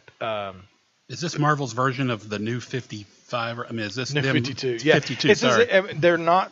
It's kind of a reboot, but kind of not. What they're doing now is a thing called Secret Wars, where they had 2 universes. Okay. The regular Marvel universe and what they call the Ultimate Universe, which was kind of a place where they could reimagine the heroes in more of a modern setting. God, yeah. And they felt like they could take liberties and do what they wanted to with the stories. Now those worlds have collided, and due to the basically almost the mind power of Dr. Doom, he created something out of the 2 of them jamming together called Battle World. And that is where, I mean, in the 80s, there was a miniseries called Secret Wars where heroes and villains from Earth were pulled to another planet in the far reaches to fight. And that was called the Secret Wars. This is Secret Wars, but it's the Battle World is all that's left of these 2 universes, and each little area is a different like arena. It's like a fiefdom, basically. Yeah. Okay. So basically, they're taking different storylines. Like there's an area that is Civil War. The Civil War storyline in Captain America comics is being played out there. There's an area where the Infinity Gauntlet is being played out. And then there's an area where it's all the different Spider-Men from the different universes. Now, as a fan of Marvel, a deep fan of Marvel, does it make sense to you? It sounds like they've basically taken Marvel and turned it into DC confusion. But that's, I mean, in a way, yes. But okay, DC did the same thing this year. They did something that they called Convergence, which actually what it ended up being. You remember what they did in Crisis, right? Barely. You read the Monitor, yeah. But you read Crisis, and the thing was 30 years a ago. bunch of different multiverses all joined into one. Yes. Okay, Convergence took that one and split them all back out. Okay. So it's a reverse Crisis. So essentially, they're doing kind of the same thing to where Convergence, you're transported to a planet where all the different timelines that got destroyed in Crisis still existed, because essentially Brainiac had a guy going around bottling basically. You remember the old the bottled city of Kandor that Superman had? Kind of the same thing, except they sucked them up into a dome, put them on this planet. So basically, at the end of the day, does the writers have a choice of which mantle holder gets to hold the mantle of, say, Iron Man? Is it modern Iron Man? Is it more of a classic Iron Man? Kind of going forward. And that's the thing. We're not sure what we're going to get on the other side. Gotcha. Completely what we're going to get on the other side of Secret Wars. But I find it funny. Iron Man in the MCU is more. All of that is more the Ultimates, right? Yes, because it's modern, obviously. And it's Afghanistan and not Vietnam, where he gets his kidnapping going, and all that. So in one of the little miniseries for the Secret Wars is called Ultimate End. Okay, and actually, the principals from the two universes are in the same area. So you've got Samuel L. Jackson, Nick Fury, because that's why Samuel L. Jackson was a no-brainer to play Nick Fury, because he was based on him. Okay. So the comic Nick Fury looks just like Samuel L. Jackson. So you got him, you've got the two Iron Man. They're sitting across the table from each other. Oh, goody. Yeah, and Peter Parker's dead in the Ultimate Universe. Okay. Well, kind of. It's comics, so he's never completely dead. So there's a kid named Miles Morales, who is Spider-Man. So you've got the two of them, and they've met before because there's a crossover event in the Spider Universe called Spider-Verse. Okay. So they know each other. So they're hanging out going, okay, what's going on? This is crazy. But yeah, you've got all those trying to figure out what's going on, what has happened, and how to undo it. Yeah. And they realize Doom saw it coming and was able to kind of capitalize. Basically, that's the best way. Run the show. And now he's the god Doom. Okay. So he's the one that's calling the shots. Yes. Yeah. But I think it's funny that both big companies do these crossover events where you have essentially the same thing. You have these areas where some of their greatest stories are being retold in these little areas. DC's was a miserable failure. What, the 52 or no Convergence? Okay. Yeah. As a core story, bombed. It bombed. Yes. It bombed. For all intents and purposes, I mean, creatively it bombed because it just wasn't done well. What's the order? Was it 52 then Convergence or? Yes. Okay. The new 52 was in 2011. Okay. But yeah, Convergence. Just from a storytelling point of view, it didn't do well, and from a sales point of view, it just bombed. Yeah, it's still available. You can still get first runs. Yeah, I mean, it's like in the store. Yeah, they're still sitting on them, going, okay, what do we do with them? For box office. Yes, exactly. That is not good. And then you've got the Secret Wars. Yep. Yeah. Almost the exact opposite. There's some of the little miniseries are a little wonky. It's not for me. They're not great, but some of them are killer. The good ones are killer. Yeah.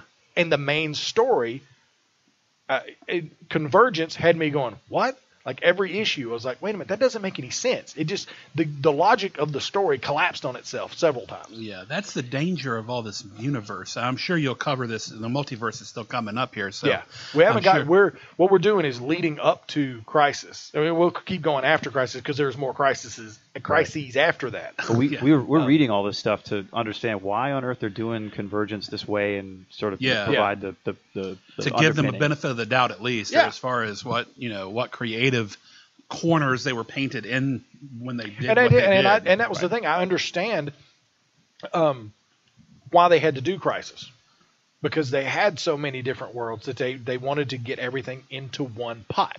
I understand that. But now they did Convergence, and like I said, it's a reverse Crisis. So now, essentially coming out of Convergence, there's no rules. Batman has died, and there's now James Gordon is Batman in a mech suit, basically. That's in the Batman title. If this keeps going the way it seems to be going... Wait, there's more. Yeah. That's in the Batman titles. Okay. In Justice League, Bruce Wayne is still Batman. Holy moly! Yeah, they got some explaining to do. So now, there's basically no rules. There's no commonality. There's no Batman. commonality. Yeah, this is how DC editors in chiefs get canned, I guess. You know, and it's almost like when they did the New 52. We talked about this last week. They did the New 52. They like de-aged everybody, because they want everybody to be young. It's young. It's hip. It's happening. But the problem is, they want to de-age everybody, but they don't want to take away their history. So you have a Batman that looks like he's mid to late 20s, but yet he's been around long enough to have 3 guys, at 4 now, who were Robin, and aged like 3 that aged out of the system, basically. You've got a Batman that's essentially late 20s, but you've also got somebody in their mid 20s who was his Robin. See, it doesn't work that way. And I don't know. I mean, let me just say for the record, for the congressional record, this is, thank you, Senator. I will speak now. No, I have no idea what I couldn't fix it. I couldn't, I'm no way. And I couldn't even imagine the kind of, story jam ups they're inheriting from past, administrations or whatever. So that being said, just from kind of an outsider viewpoint, I'm a fan of what comics produce as far as movies and TV shows more than I am comics themselves. I'm confused. I mean, and it's like, having to start, and I guess they're trying to get it to a place where you can say, okay, newcomer, you're safe to start here. That's exactly what the whole point of the New 52 was. Yeah. But they did. But again, they didn't want, and they have just rebooted Deathstroke. Deathstroke has always been one of my favorites. Yeah. They de-aged him. They found a way to. There was some kind of treatment that they gave him. He's now younger, and he has both eyes. No Mirakuru, or no, I forget now exactly how they did it, but I mean, it's a decent series. I've been reading it, and it's decent. It's got well put together stories, but there's something, as I'm reading, it's just okay. There's just something wrong here. Slade Wilson is an old guy. He only has one eye, and that's what I explained when he was on Arrow. That's what I explained to my wife. He's such a badass. He tells the entire world, "I don't have an eye, and I'll still whoop you." Yeah. That's part of the deal with him. That's part of the fun of the character, and they've taken that away. It's still a decent story, but it's not necessarily Deathstroke. Yeah. Same thing with Lobo. All right. Yeah. They messed up Lobo? Yeah. Yeah, they did some weird things. Yeah. Lobo was one of the rudest, meanest. Yep. So what'd they do to him? He's basically like a metrosexual kind of. What? He's very not the big, huge, muscular, like overly. Gritty which guy, the whole thing. biker, yeah. Yeah. Lobo was. I mean, he was created when he was first created. He was just like a mercenary, like assassin, just as a villain. But then Keith Giffen got a hold of him and turned him into like a joke. That's the thing. Yeah. He was made by Keith Giffen into a joke on Punisher and stuff like that, over the top violent. Yeah. So he turned him into a joke, and he went crazy because everything was tongue in cheek, and it was poking fun at all that stuff. That's why it became so popular. He had a leather jacket that had "Bite Me, Fanboy" on the back. It was just awesome. It was the Spinal Tap of comics. And so I mean, it's what Deadpool is now. Yeah, Deadpool has become kind of the tongue in cheek comics, over the top comics thing now. That's what Lobo was. So now, just imagine taking that and completely changing the character. Where are we now with fandom as far as, is there a revolt in fandom, or is it boiling under the surface, going to erupt? I mean, as far as the people rejecting the current storyline. Oh, well, I mean, as far as DC. Yeah, DC, yeah. They're speaking with their dollars because there's on a pretty standard, steady basis, there's only one DC comic in the top 10 of sales each month, and that's Batman. That's shocking. As much as they Everything put out, else is Marvel. Holy moly! And they're having trouble getting anything like in the top 50. I mean, you're starting to see Dark Horse and other. Oh, there's Image comics that outsell DC all the time. Killing. Yeah, Walking Dead is one. Well, there you go. Yeah, that's a huge deal. See, that is not good because that's the pilot light for the whole. Well, I think universe. now, unfortunately, the comics are almost for both DC and Marvel. The comics are almost like a loss leader. That's true for the movies, the cinematic and the TV thing. Yeah. Yeah. So I mean, they'll keep them around, but they're not necessarily gonna make a whole lot of money. But I'll tell you what, I've done the transition to where I'll only do DC now. I mean, I was into, like, I'm reading Secret Wars, but I haven't gotten into any Battle World stuff. Yeah. I mean, it's probably me, the one person who's buying the Convergence spin-offs, because I wanted to know what happened. Yeah. Like the Justice Society one, for example, was a really good story. Yeah, and that's the thing. Some of the side stories, and this is going to come off really callous, but some of them they tried. And like the Justice Society, it was a good story. It was a good look at them and what they would have done. Because when the city that they are in gets taken to the dome, all superpowers cut off. Yeah. Oh. So they've been a year. They were like pretty much dying. Yeah. The Justice Society was the older guys. So their powers are gone. Their bodies are pretty broke down. And Dr. Fate, Kent Nelson, without his... He's been kind of keeping them young and alive and with his magic. Yeah. And without his helmet, he goes into a coma. Oh, boy. So he's been in a coma for a year. And the entity that has them there decides that he wants to make them fight. Now, just ignore the fact that makes absolutely no sense. Why an entity that is that advanced would just want to watch some UFC. Yeah. But that it decides, it's going to be city versus city, and the loser gets wiped out of existence. Well, maybe he didn't have a multiplex there, so he didn't get to see the movies. That's true. Yeah. This is how he does Maybe. But some of the side fights are kind of interesting. I mean, like they do pit these sort of like disparate teams and disparate titles against each other that would never otherwise even meet each other. Yeah, some of them are kind of cool. And that was the thing. Like I said, some of the little side series were really well put together and really good. Some of them just seemed like they just didn't care. Yeah. They just were like, okay, I'm going to do this, and they just slapped something together. And even to the point to where some of the characters in the side books were kind of going, okay, why are we doing this?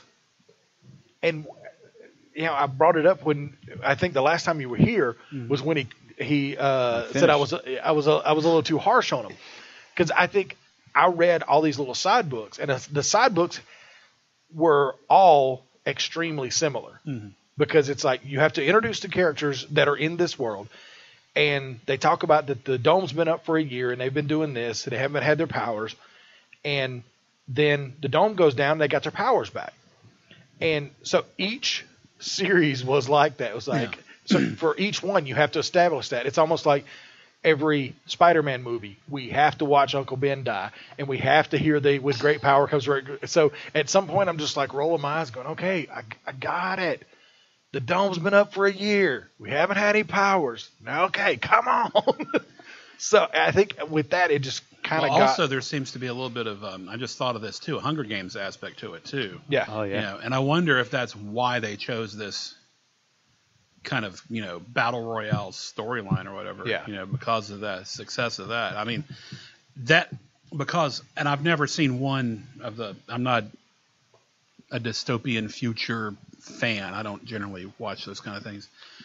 But yeah, that nothing of the storyline that I've heard described makes me want to go pick it up and I'm much more of I'd like just a regular day kind of story. It's like, fill in the name of the superhero and you pick it up in when they're running down the street doing their thing, and then you're off to the races. Yeah, And then and that's the thing, because they're so convinced that they need to reboot everything and they need to change this or change that. They don't give you time to settle into a character before it's changed again.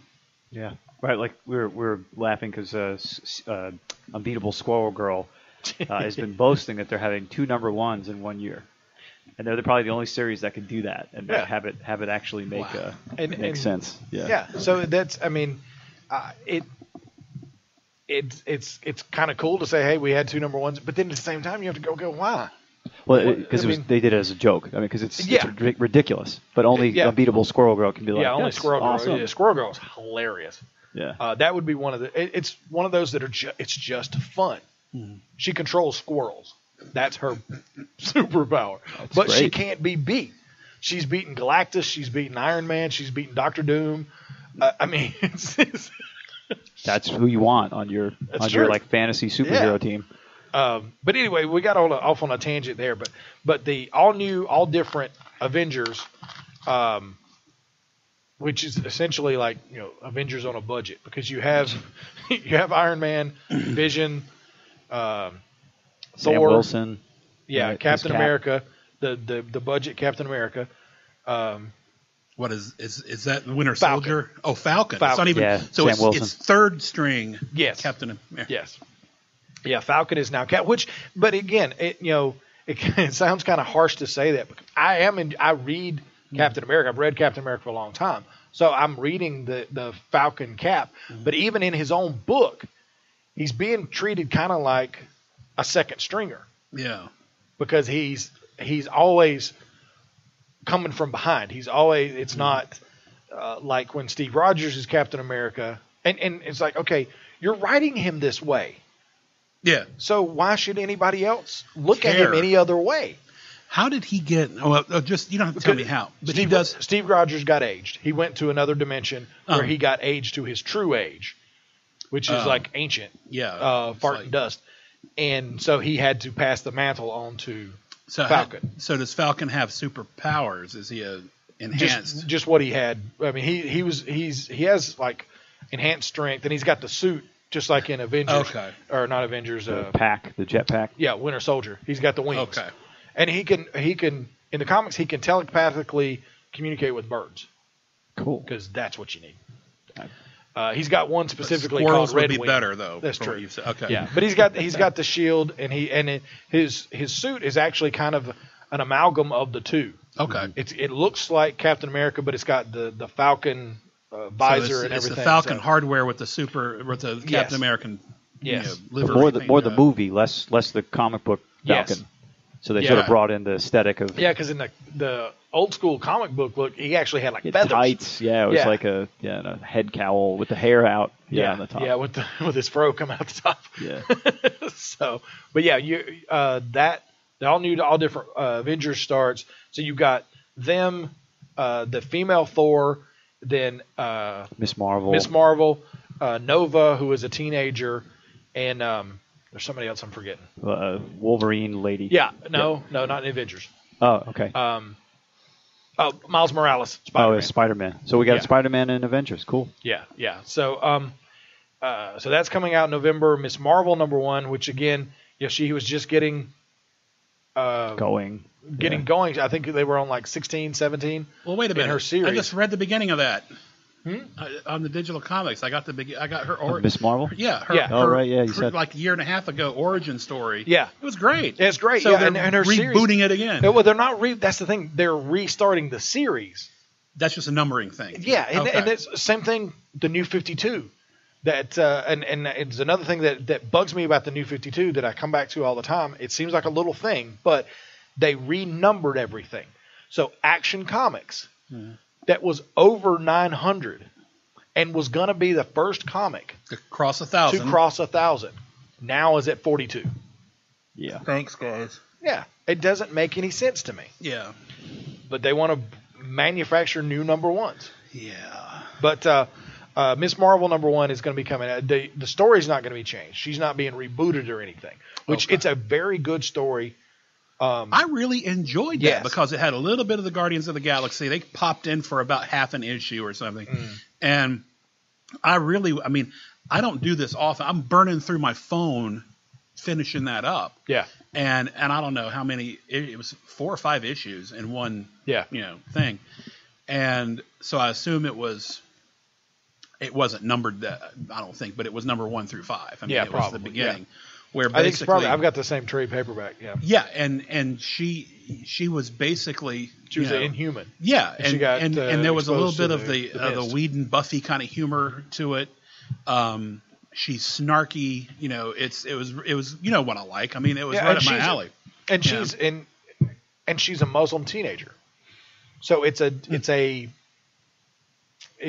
different take social on stuff. construct. A different social construct. Exactly. And she lives in Jersey. Oh God. Yeah, she's the hero of Jersey City. So come on, rough. You got to have it. Yeah. But speaking of Captain America, Sam Wilson is the new series.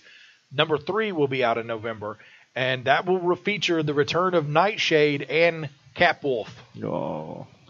Yes, a werewolf version of Captain America. It became famous. It was kind of just like a one-time thing. Nightshade turned him into a werewolf, but it became like one of those cult things. Sort of things? Oh, yeah, God. Catwolf, man. Better than Spider-Ham?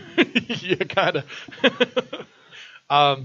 Also, from the Avengers, Nova number 1, which is Sam Alexander, is the Avenger Nova, with his father, who is also in the Nova Corps. Cool. So it seems like they're the only 2 left of the Nova Corps.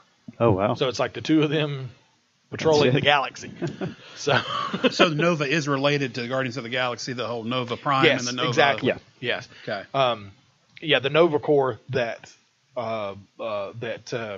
Reed Rothschild works for in Guardians of the Galaxy. Come on. Dirk Diggler. Yeah. Boogie Nights. Come on. Right. Reed Rothschild. Yeah.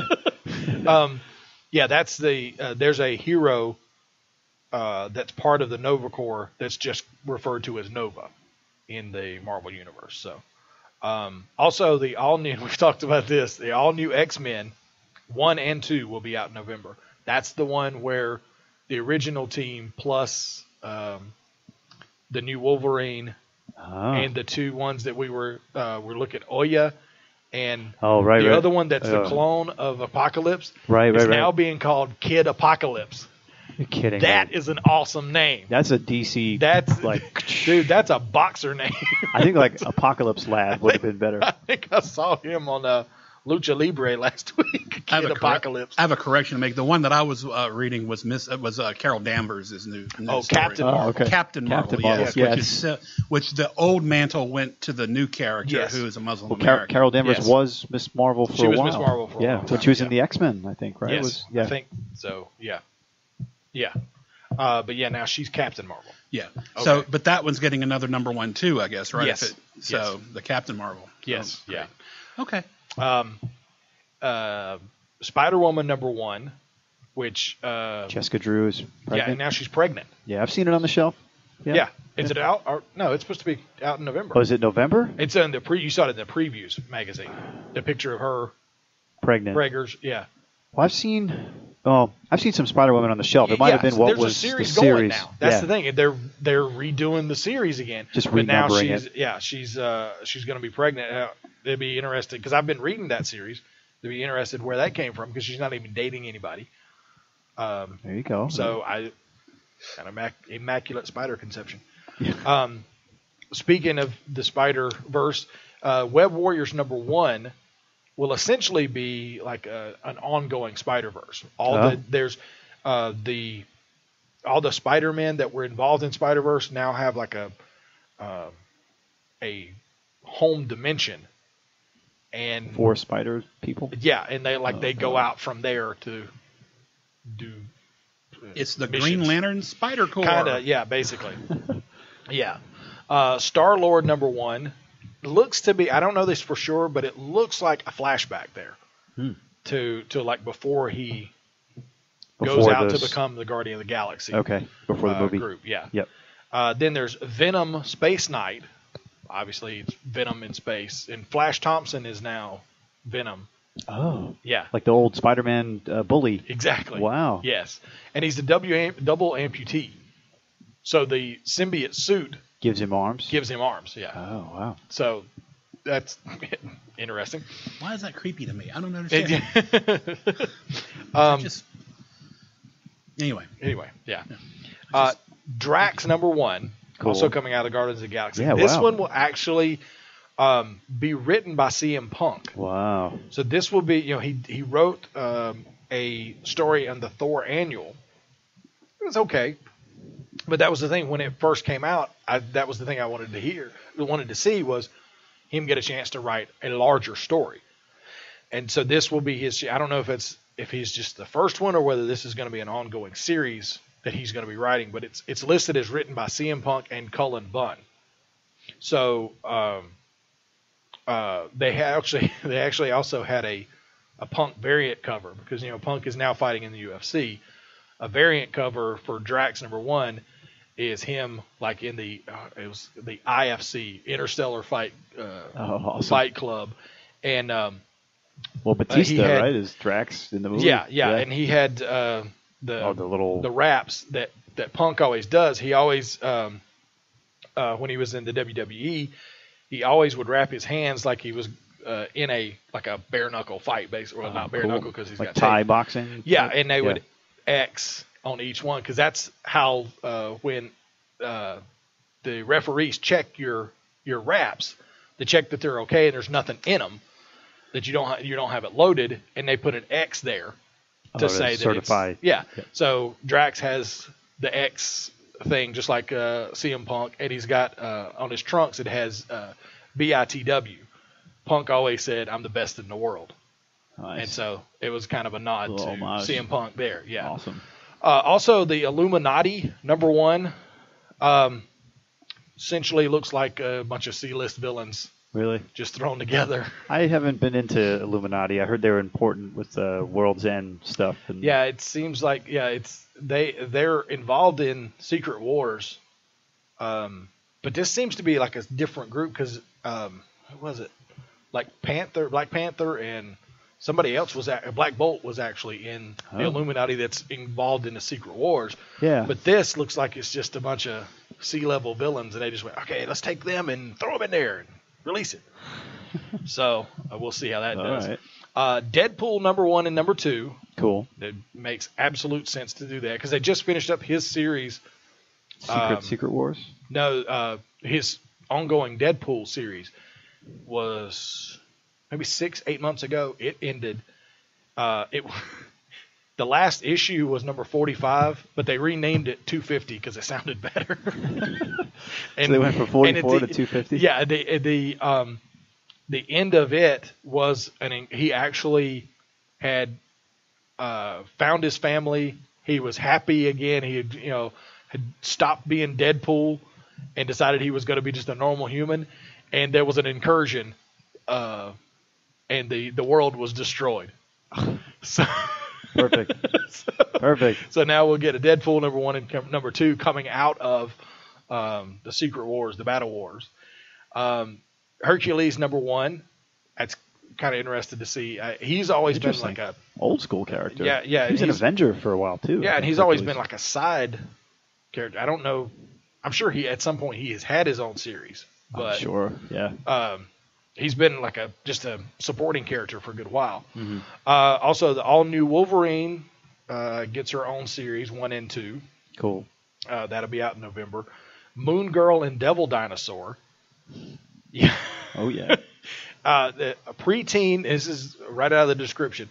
Preteen super genius girl named Lunella. For Moon Girl. Yes. Yeah. She knows that she has inhuman genes and she's scared of it. So basically she doesn't want to be turned into a monster. Then apparently Devil Dinosaur is brought from the past and dropped on her doorstep. So it's like a buddy film with the two of them. Awesome. It sounds like a snack cake though, Devil Dinosaur. It could be interesting. Yeah, and a Moon Girl. Can I have a Moon Girl and a Devil Dinosaur? Moon Girl and a Devil Dinosaur, with a big milk. Dr. Pepper.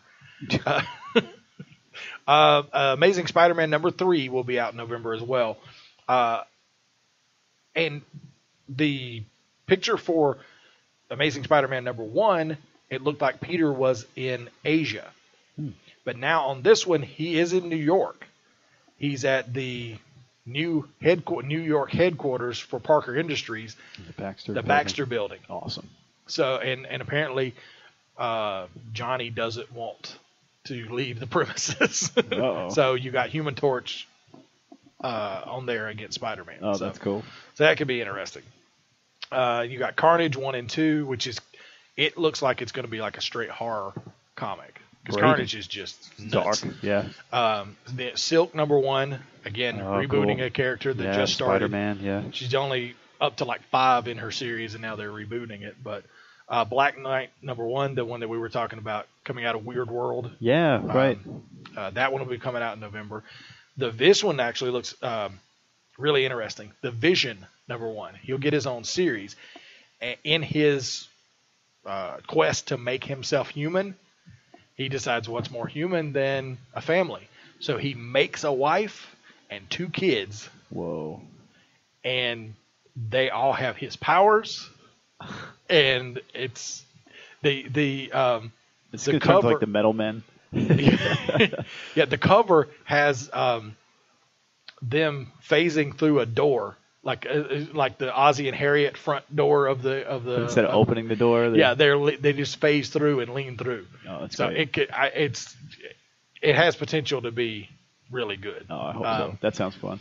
Also, they're rebooting the Ultimates, which was specifically the Ultimate Universe. Yeah, why are they again? All right. Yeah. All right. Captain Marvel, Black Panther, Miss America, Chavez. She's in one of the offshoot books in Secret Wars, and I can't remember which one. Okay. So she's like she was a female in that book. She was a female version of Captain America. Oh. So I kind of I don't know much about her character, so I might have to look her up. Okay. Spectrum, never heard of them, and Yeah. Blue Marvel, never heard of him. So that'll be interesting to see what we got there. Hawkeye #1 is Hawkeye as an old man and his daughter Kate as she takes over the mantle of Hawkeye. Wow.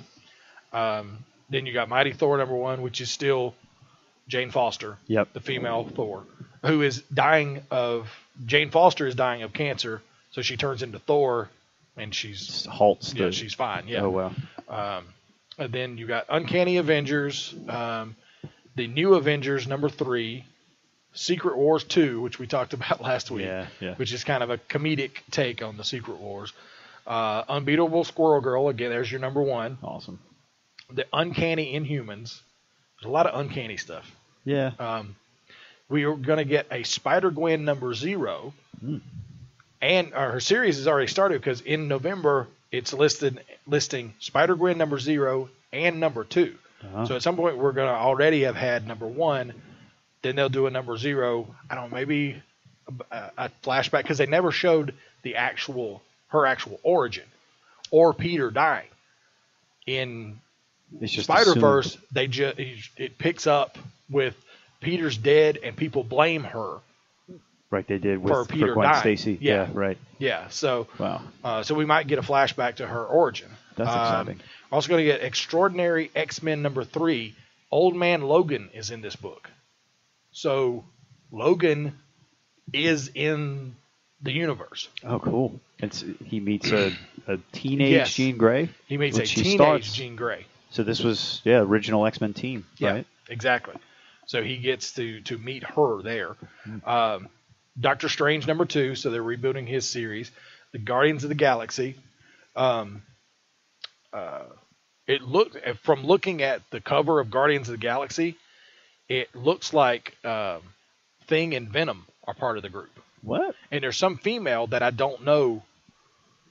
She's on the cover. She's covering her face. So I can't. I don't know. What is this? Guardians of the Galaxy. There's no Star-Lord. You see Groot and I think Rocket. And but yeah, there's a female that I can't really tell who it is because she's covering her face. But Thing and Venom are in the group in the car with them. You're also going to get a Groot solo book. Wow. Then Spider-Man 2099 is being rebooted. In November, you'll have #3. And the big Star Wars crossover event that we were talking about the other week, Star Wars Vader Down #1, that will release in November. And it'll also cross over into the Darth Vader comic series. and the Star Wars series as well. Those covers are beautiful. They keep catching my eye as I walk by. Yeah, it's very good stories. They're doing a good job. Cool. And they're going to be releasing a Chewbacca comic as well. Well, they got Leia and I think a Boba Fett as well. They're doing Lando. I don't know if they're Lando. doing Boba Fett or not. Okay. They're doing a Lando series. They're doing a Princess Leia. The ongoing Star Wars series, and then Darth Vader is ongoing. Awesome. Which that's been really good as well because he knows now that the Emperor it's right after A New Hope. And he realizes the Emperor's lied to him because he finds out the kid who blew up the Death Star, his name is Skywalker. Yeah. It's not like Smith. So he knows. So Obi-Wan isn't the only liar. Yeah. To their at the end of the last one I read, I forget which issue it was, because I kind of save them up so that I'm not reading. Well, we talked about this last week. It's like, the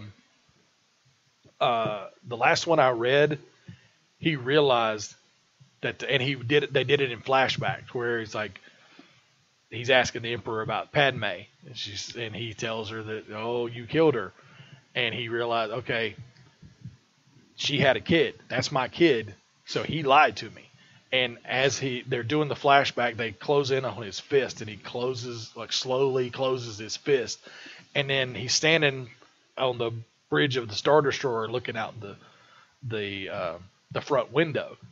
Cracks start to form in the window. He's really mad. He's really pissed.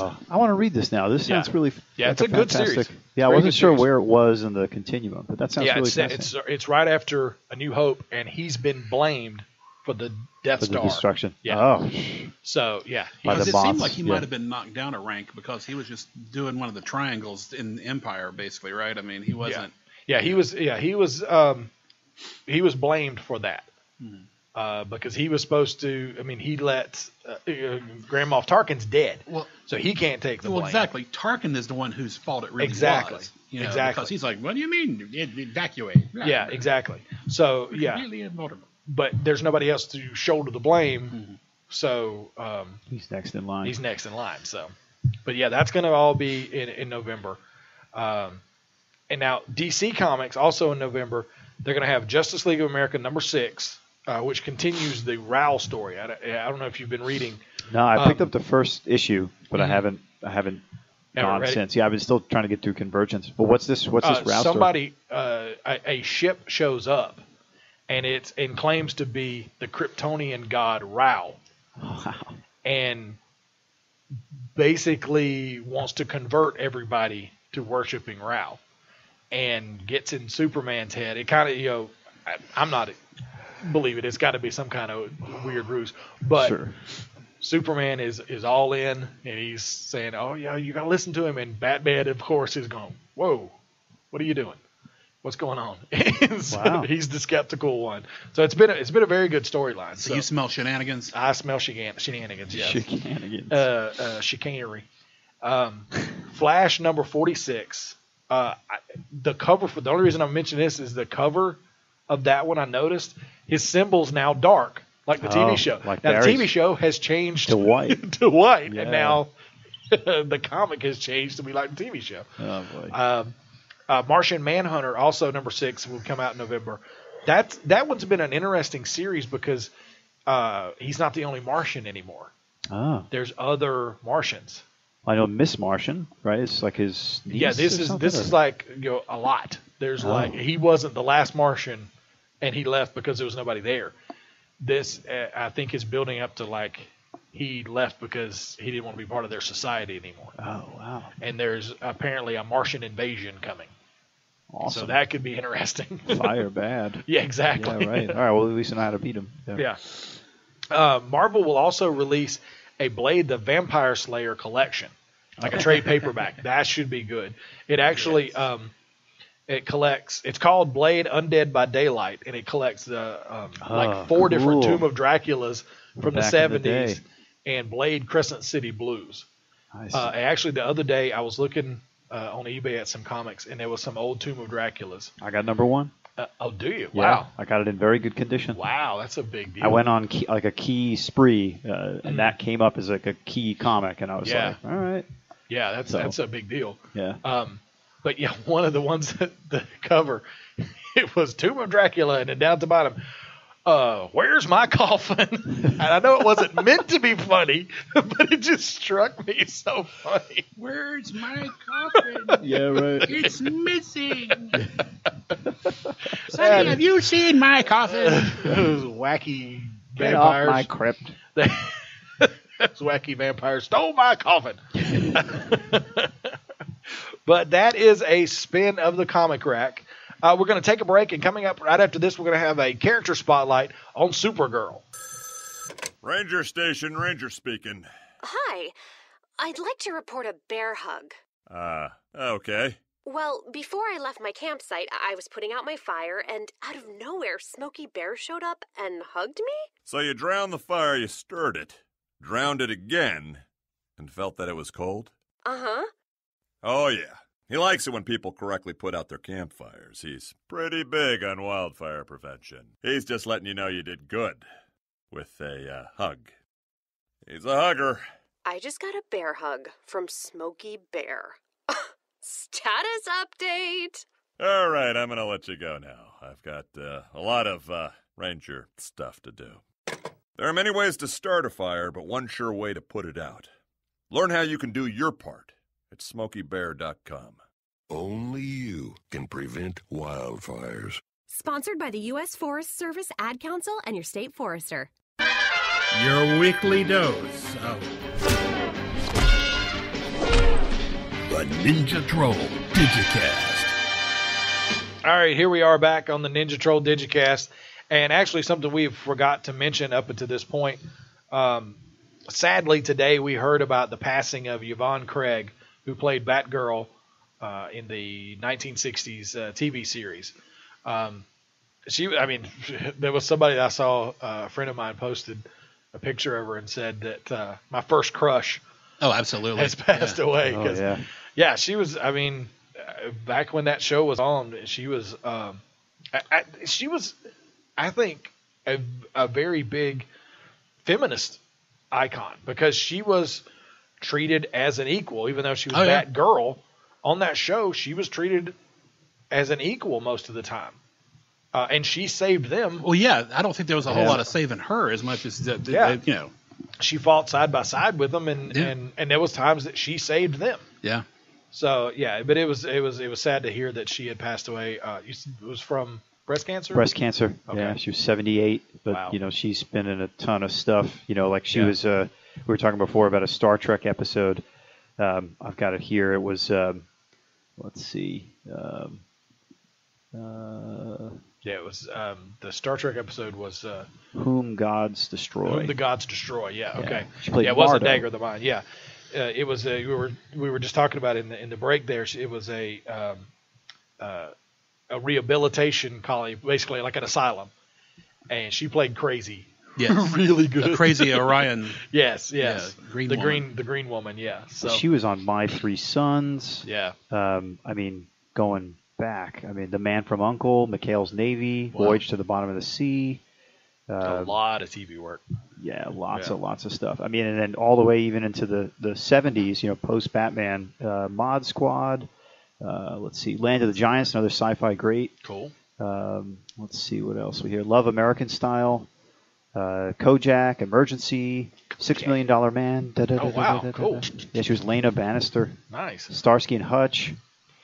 She was Fantasy Island. And then I think most recently, up to 2011, she was a voice actor on a kids' TV show, Olivia. Wow. Yeah. Okay, cool. I didn't realize she was still working that recently. That's cool. That's cool. She really had a fantastic career. Yeah. It was very sad to hear that she had passed away.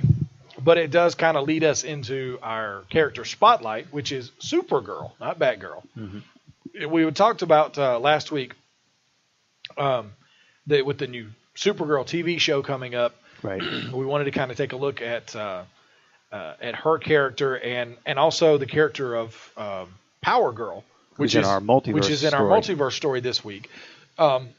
and what the relationship was between the two of them. So Supergirl as a character, so of course she's created to be a female counterpart to Superman. She was created by writer Otto Binder and designed by artist Al Plastino. Binder had also worked before then at Fawcett Comics and co-created Mary Marvel. Perfect. So perfect and also Miss equivalent. America, which was a sometimes co-star to Captain America. The two of them together, Plastino and Binder, also created Brainiac and the Legion of Superheroes, which is also in our multiverse episode. Indeed. Supergirl as a concept first appeared in Superman 123 in August of 1958. Jimmy Olsen used a magic totem to wish a Supergirl into existence to help Superman. That wasn't the only reason, I bet. Yeah, I'm sure. But hey, don't you disparage the wholesome Jimmy Olsen. So she didn't crash land on Earth later. But that was okay. That Oh, was that's a, yeah. it got That was retconned just and then, yeah. That was no. It didn't get retconned. So what that was, he wished her into existence to help Superman, but during that issue, she was fatally injured trying to save him, and as she was dying, she asked him to wish her out of existence. So that way she would die. She would just cease to exist. That whole thing was to gauge the public whether they would be open to a Supergirl. Gotcha. And it was a huge Awesome. reaction. Yeah. So then Kara Zor-El first appeared in Action Comics 252 in May 1959. So just a little bit, a couple months after that. Yeah. But basically in time to get letters and reaction from it and see that it was positive, they introduced her. Cool. She was the last survivor of Argo City on Krypton, which survived. This is how the difference of their ages. The Argo City survived the explosion and drifted into space. That couldn't happen, but okay. Yeah. Here I go putting science in it again. When the soil of the colony was turned to kryptonite, Kara was sent to Earth by her parents Zor-El and Allura to be raised by her cousin. And so that he would know her, they gave her a costume similar to his. So that's why she had the costume. Of course, when she's on Earth, she starts the yellow rays of the sun start to give her powers. But he asked her to keep them a secret until he could train her how to do them. So for a while, she wore a brunette wig, which makes no sense. Because why would you wear a wig?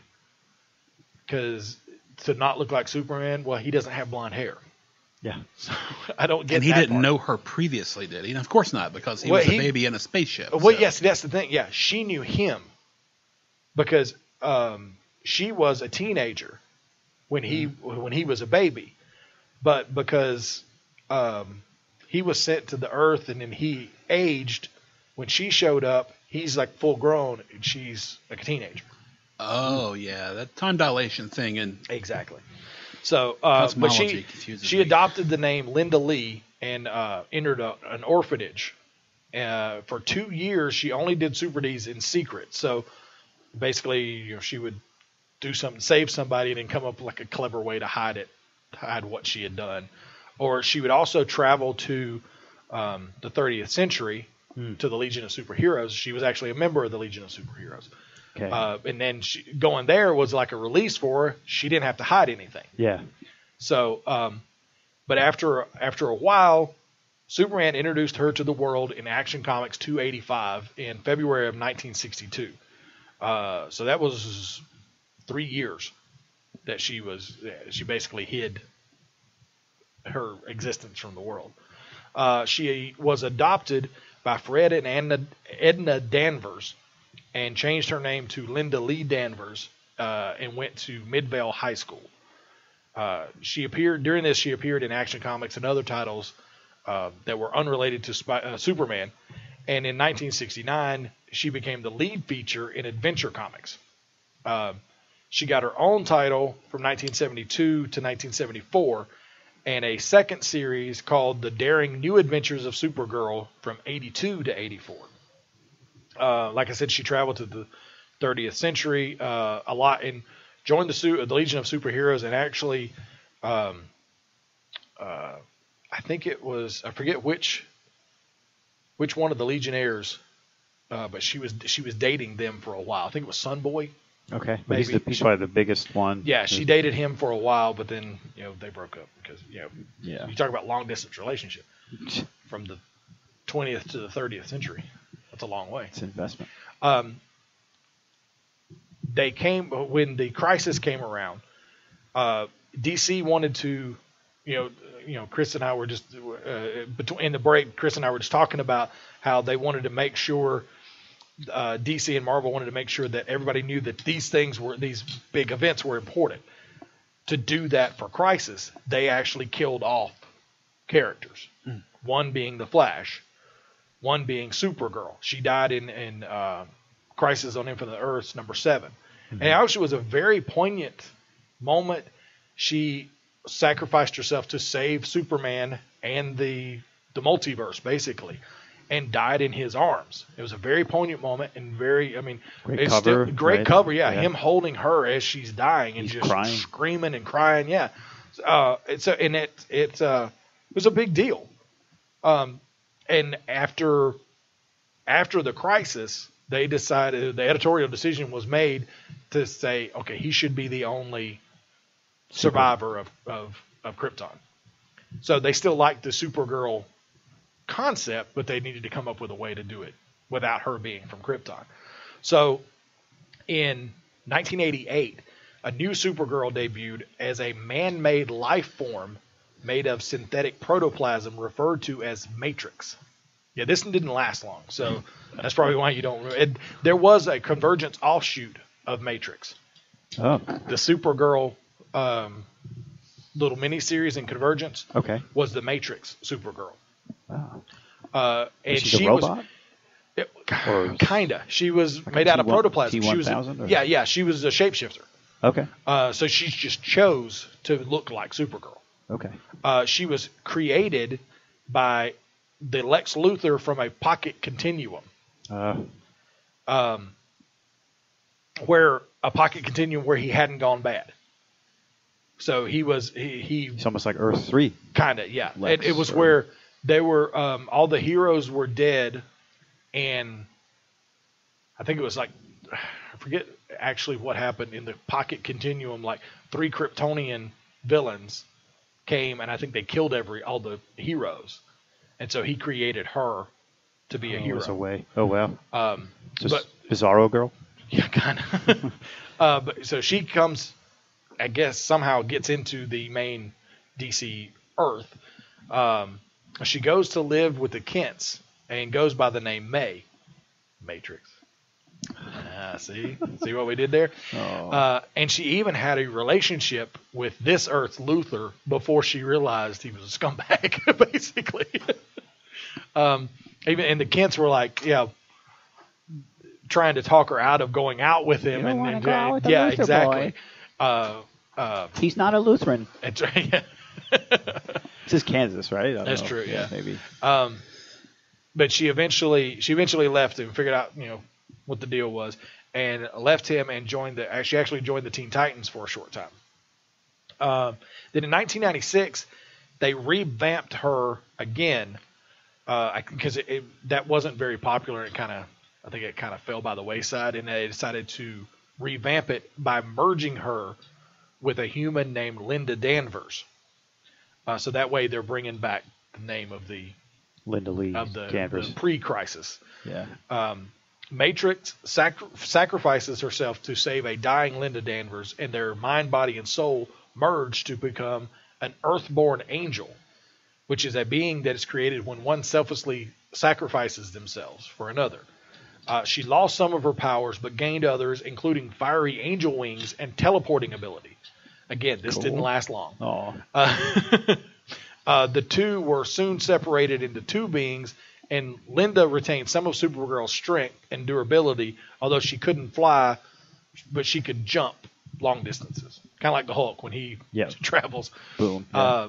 Matrix merged with a woman named Twilight and becomes the new Earthborn Angel.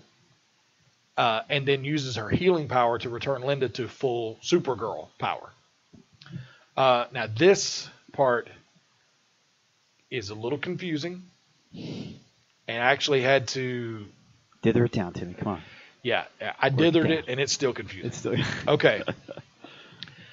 This point, and I'm not sure exactly when this happened in the comics, but a rocket ship, which contained a pre-crisis Kara, crashed on Earth, and the two became close, with Linda training Kara how to be a hero. This is post-crisis, but this is a pre-crisis Kara. Yeah. How that got here, I don't know. Someone had the party pack, and one of them guess. got through. I don't know. I mean... But her presence in the post-crisis timeline destabilized time. So our boy, the Spectre, shows up and told Linda that Kara was destined to die in the pre-crisis timeline.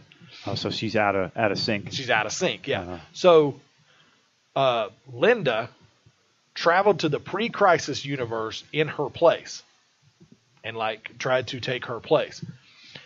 Superman discovered that she wasn't Kara and admitted he was in love with her, which is a little hinky, but not really. Okay, pronoun confusion. Which her? Linda. Linda. Okay. Yes, because he's not from Alabama. So. Exactly. They got married and had a daughter named Aurelia. This, however, changes the pre-crisis timeline. So the Spectre shows up again and says, wait, we can't do this.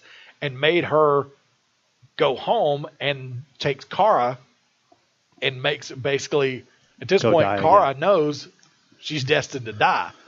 So she has to go. And the Spectre he's a caring nurturer.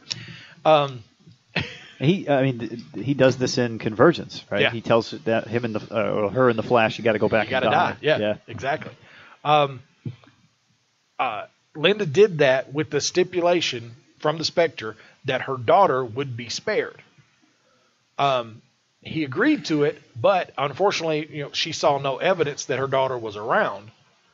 So she basically, at that point, just relinquished the role of Supergirl and did the lonely man walk in her denim jacket. Shane. What had happened? Her daughter Aurelia did survive, but she was just left to wander the universe as a superpowered 6-year-old. Oh, that always works out. Yeah. And she used her time travel power to travel to the 853rd century and become Supergirl there. Can I beat my head on the table now? I told you. Wow. Keep up. Can you do a trepanning? Got a drill? I can just kind of release the pressure. It's a little confusing. See now why they had to do Crisis?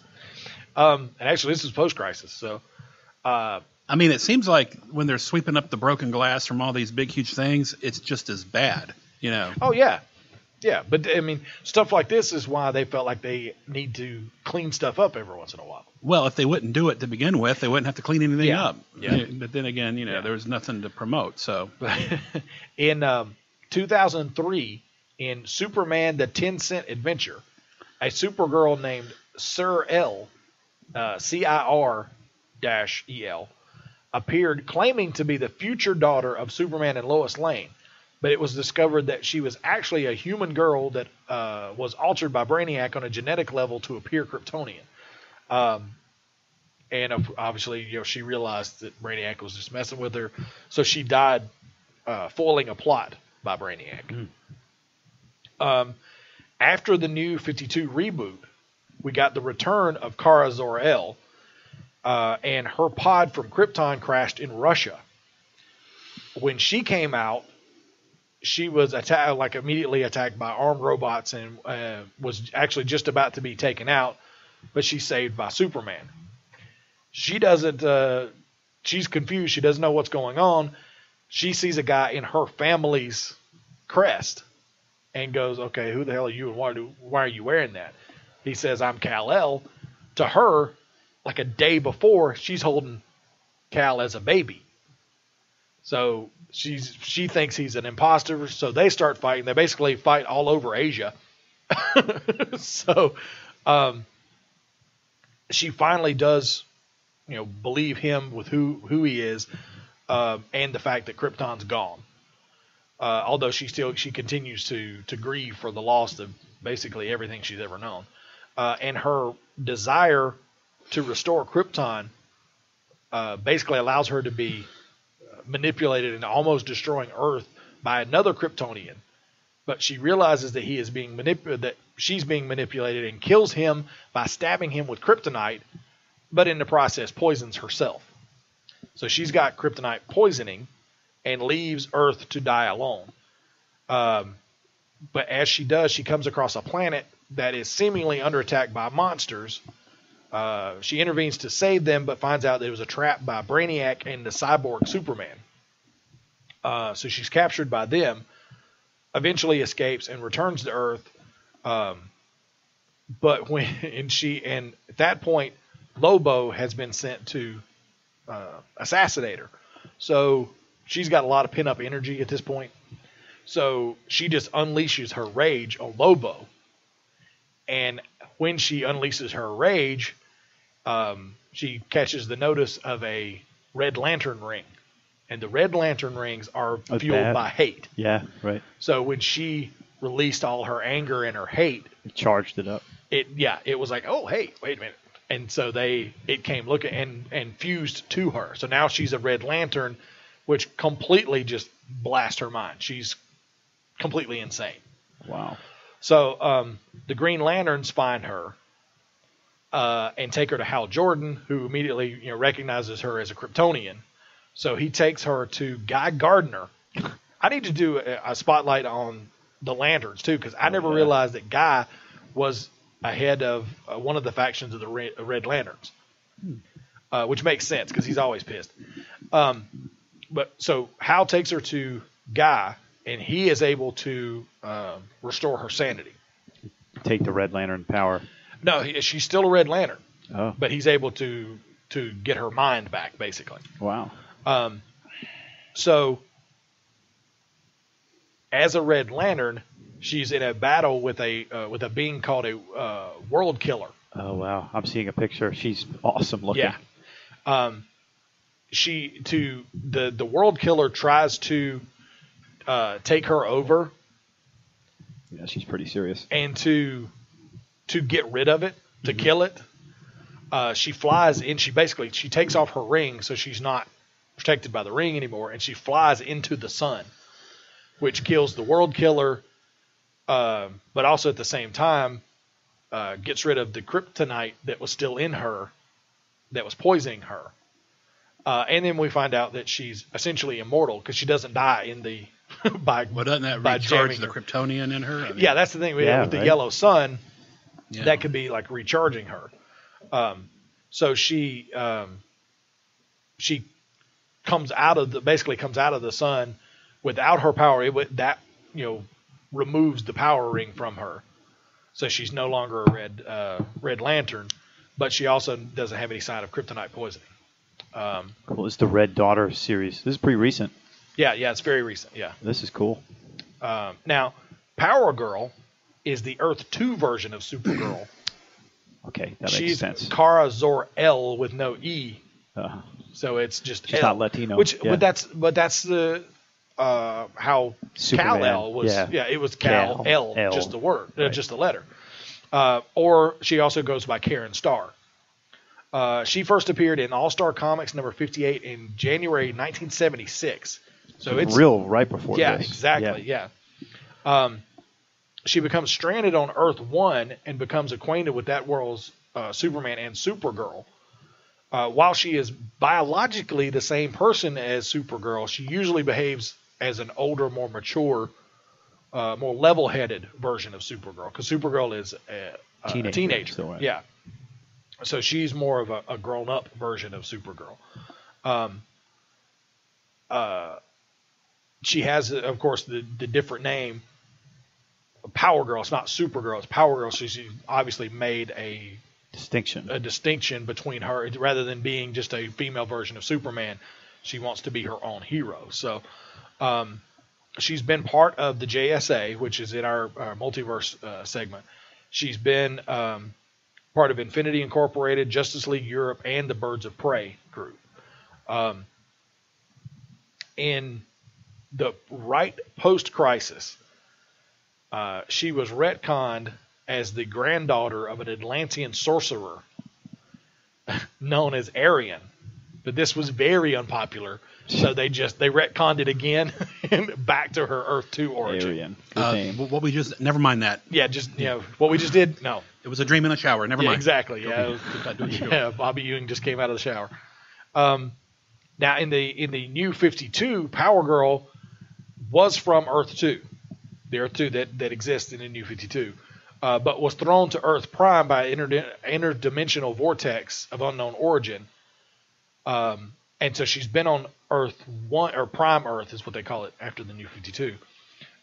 She's been here for a while, but has been thrown back to Earth 2 now. So with the Earth 2 Society. She's JSA. Oh, Earth 2 Society. Yeah, she's back there now. And as opposed to the New 52 Supergirl, who really hates the Earth and doesn't like being here, Karen, Power Girl, loves Prime Earth and is accepted by the public. Yeah, I see her here. She's with the new team, including Thomas Wayne. And so now she's back with on Earth 2 for Earth 2 Society. Cool. So that answers our question. Like we were saying, at some points, Power Girl is also Kara. So how does that work there? So that gives us our answer there, that she was the Earth 2 Kara. And so that makes sense. Because then in Infinite Crisis, which I peeked at a little bit in the beginning, so there's this the Lex Luthor that's in the gold suit, the one that saves everybody. Alexander Lex is what he Luthor. Calls himself, yeah.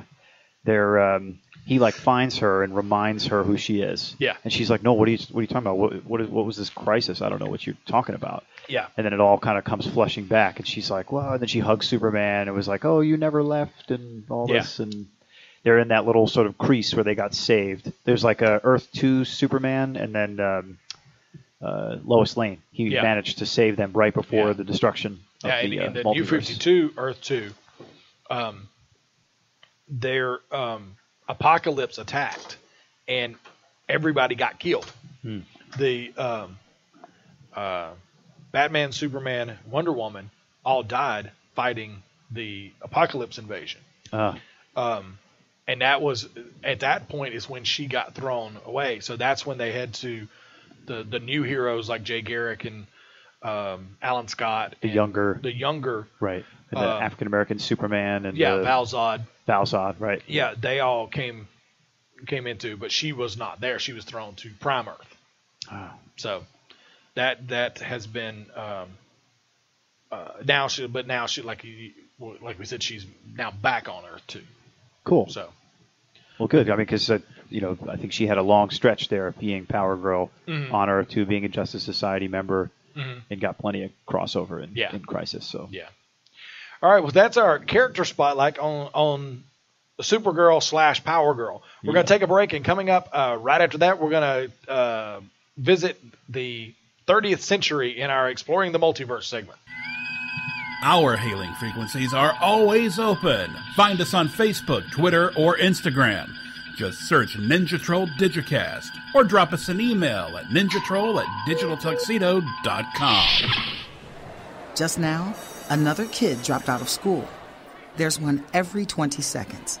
Over 200 kids an hour. That adds up to nearly 5,000 kids every school day. If we do nothing, 3.5 million kids won't receive a diploma over the next 4 years. But there is someone who can change that. And that someone is you.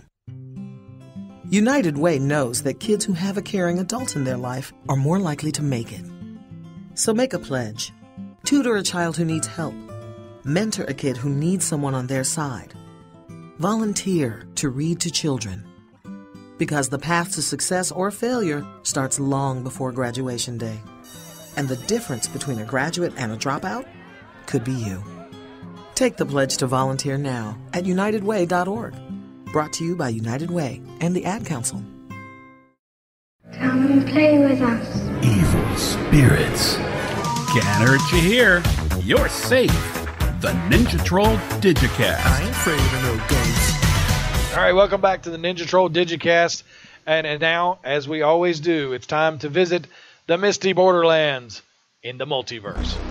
Now, it's time to explore the multiverse. On the Ninja Troll Digicast. All right. Now let's visit the multiverse. We visited Earth 1, Earth 2, Earth 3, Earth X. Mm-hmm. Well, actually, Earth A. Earth A, Yep. but then it got kicked out of existence. That's right. Then we went to Earth X, then S.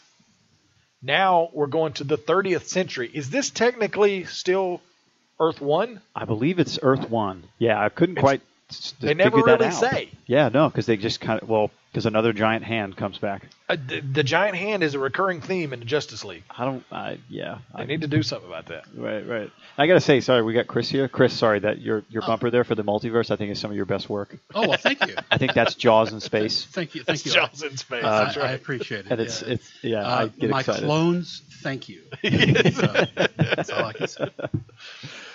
Awesome. We're reading this week Justice League of America, Volume 1, obviously, number 147, 148, which, here, Chris, you're welcome to. Thank you. They're giant size. I had them they're in the bundle, The Crisis on Multiple Earths. This is Volume 4. I cannot find Volume 5 in print. Apparently it's out of print. Oh, okay. Yeah, so we may need to go digital to get that. Yeah, I'll have to look at Comixology. But they're both giant size issues, so they're 60 cents at the time. I've been tracking prices now, so it's interesting to see how that's going. It started out it was 12 cents. Yeah, I think because it was the and everything 50s. else was a dime. Yeah. So because it was Justice League and you had 6 heroes in it, it cost you an extra 2 cents. 2 cent crossover surcharge. That's right. But we're October, November 1977. So we got covers by Rich Buckler and Jack Abel, names I hadn't heard, but I'm impressed with the work. Writers Paul Levitz and Martin Pascoe. Dick Dillon's still penciling. Frank McLaughlin is on ink. Milt Snappin, letterer, right? And then Anthony Tolan is or Tolan. Dick Dillon is the only name there that I knew. These are not like legendary names, but there for a while we had Neil Adams. Yeah, doing covers. And Denny O'Neil was writing. Right. But yeah, these are not household names by any stretch. No, and I think it's these big introductions of other comic mythos. I think requires maybe I don't know. Calling this Crisis, is that a retcon to tie it back in, or was it Crisis? No, in the it was 70s? called that. Yeah, it was. Yeah, these as a matter of fact, if you look at stories. That's the name of the story in the book. It's Crisis in the 30th Century. Oh wow, they were all called Crisis. Yeah, and that's I think that was the thing when they got to 85. The first time they did Crisis? No, that's the thing. We've been doing these. Yeah. You hear all the Earths that Timmy rattled off. Yeah, and that's just the Earth. Crisis on Earth 1, Crisis on Earth 2, Earth 3, and then thus Infinite Earths was exactly. Yeah, that's the reason they named that's why this it. is multiple Earths. It's like yeah. So in 85 when they decided they needed to address it, I love the smell of and it's got newsprint smell. Yeah, that's smell. great. When they decided they needed to address all that, it was Crisis on Infinite Earths. Okay. Yeah. Which when we get to we're working on, or we plan to work on, a large infographic with all of the Earths, and when it comes to Crisis, have a very large PowerPoint for them. That's almost because when it got to Crisis, they introduced so many, and then just like immediately, hey, this is Earth 643 where this has happened, and now it's gone. Where the Green Lantern has a pirate's hook and a peg leg. Yeah. And now it's gone. And so, it was Crisis. They introduced a lot and destroyed, all of them except pretty much one. everything. Yeah. So the premise of this story, the new team that we're being introduced to is the Legion of Superheroes. So they are pretty much the JSA and the JLA in the 30th century.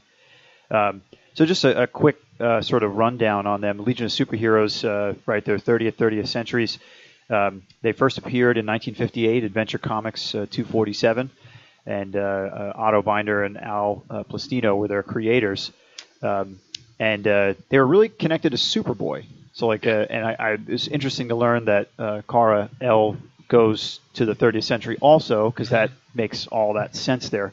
But it's the Superboy that was when Superman was a teenager. Yes. So it's not just the Superboy that sort of exists. It's the one that grows up to be Superman. Yeah. And actually, it's mentioned in the story several times. Yeah. Because the villain knows him. They like remember each other. They're like, "What's up, homie?" Yep.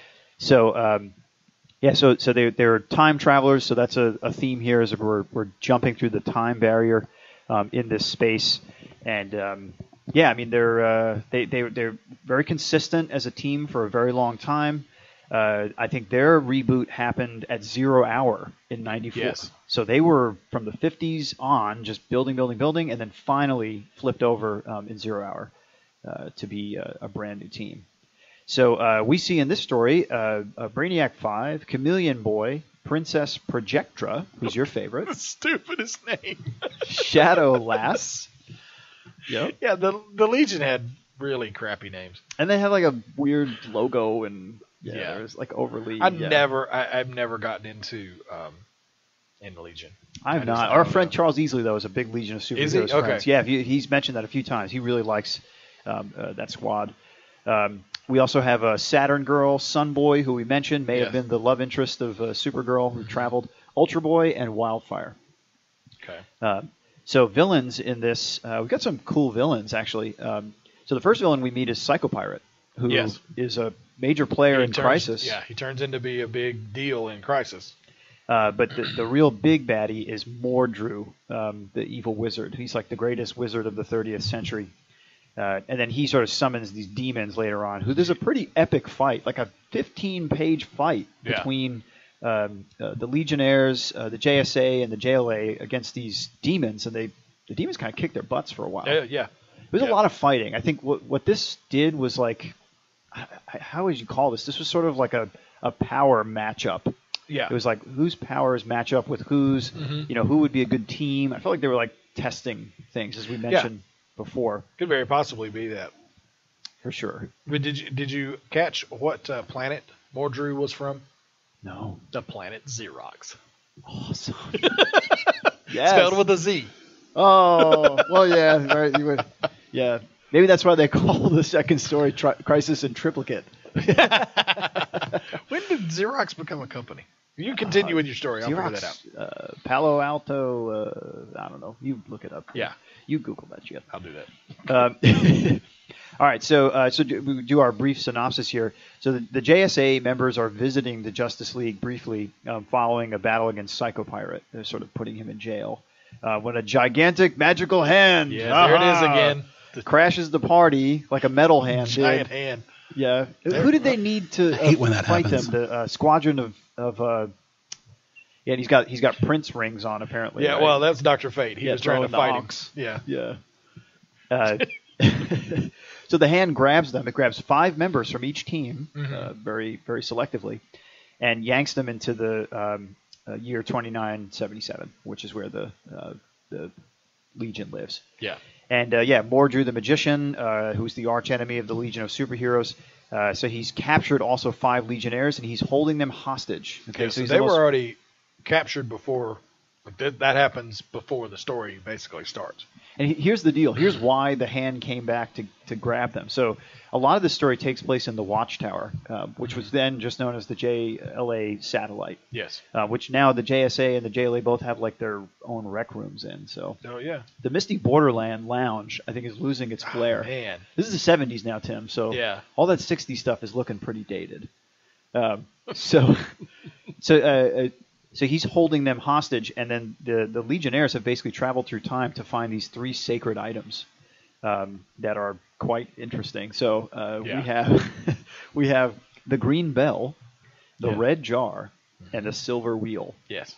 Which apparently, like, the best versions of those throughout time are in the 20th century in 1977. Yeah. In Earth 1. So because the excuse me, the timeless ones that imprisoned the demons couldn't destroy them. Right. They separated them. So they hid them. And then actually Green Arrow says until and I love this. Green Arrow says until a dude named Felix Faust manipulated the JLA into digging them up. So that was actually a long way back. Wow. In JLA 10 and 11. Oh, wow. Yeah, the editor note with that tells you when that happened. And Felix Faust was, I think, the first Crisis villain, right? Or one of them. Yeah. It was the Fiddler. Yep. It was 3 Fiddler, and 3. Felix Faust, yeah. And the Magician, and then whoever else, was in that. Wow, that's very interesting to know. But you'll see there's a scene where you learn later that as Mordru was trying to summon the items, it ends up flying through the watchtower and destroying it. Oh! Like seconds after the JLA and the JSA are grabbed and taken. Yeah, so there's it was bad. So some people actually died. But so there's a lot of time travel going on here, so things are even retconned with even in the story. Yeah. Which is great. They're retconning within the actual story. Yes. Like from panel to panel, it's like Gotta retcon the retcon. Who's Power Girl? Yeah, it just kind of happens that way.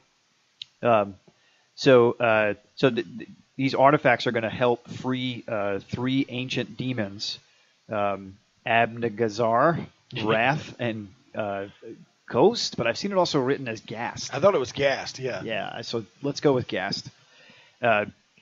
So there are Legionnaires from the Legion of Superheroes who are out right now looking for these objects, trying to sort of bring them back, and that's what the ransom is for the core group of the Legion of Superheroes that are held hostage. So let's see. So we now have the JLA and the JSA under the control of Mordru mentally, and then Green Arrow and Black Canary are added to the group of hostages. Superman, Dr. Fate, Hawkman of Earth 2 rescue Sunboy and Wildfire and secure the Silver Wheel. So it's all this going out and finding stuff. Yeah. So it's like Fellowship of the Multiple Rings. Batman and the 2 Green Lanterns aid Brainiac 5 and Princess Projecta, your girlfriend in college, is attaining the Green Bell, right? Which rings and like makes all sorts of funny things as it goes on. Well, yeah, wouldn't it? It was the where it was. Yeah, it's all through time. It actually protected the planet from dragons. Yes. The bell would ring. And the dragons would dragons would go away. Yeah, which thanks. They fixed that by basically etching the natural enemy of those dragons. They etched a picture of it on their moon so that they would think that there was that thing there, and the dragons would see it and just go away. That's fantastic, right? With John, both Green Lanterns, and I love that like a Golden Age Green Lantern does it with like a Bowie knife. Yes, and then Hal Jordan has like a hammer and a chisel, type of thing. What a great save there. So now everything's all good. No more Green Bell. And let's see, we've got Superman, Dr. Fate. We just yes, the Green Bell.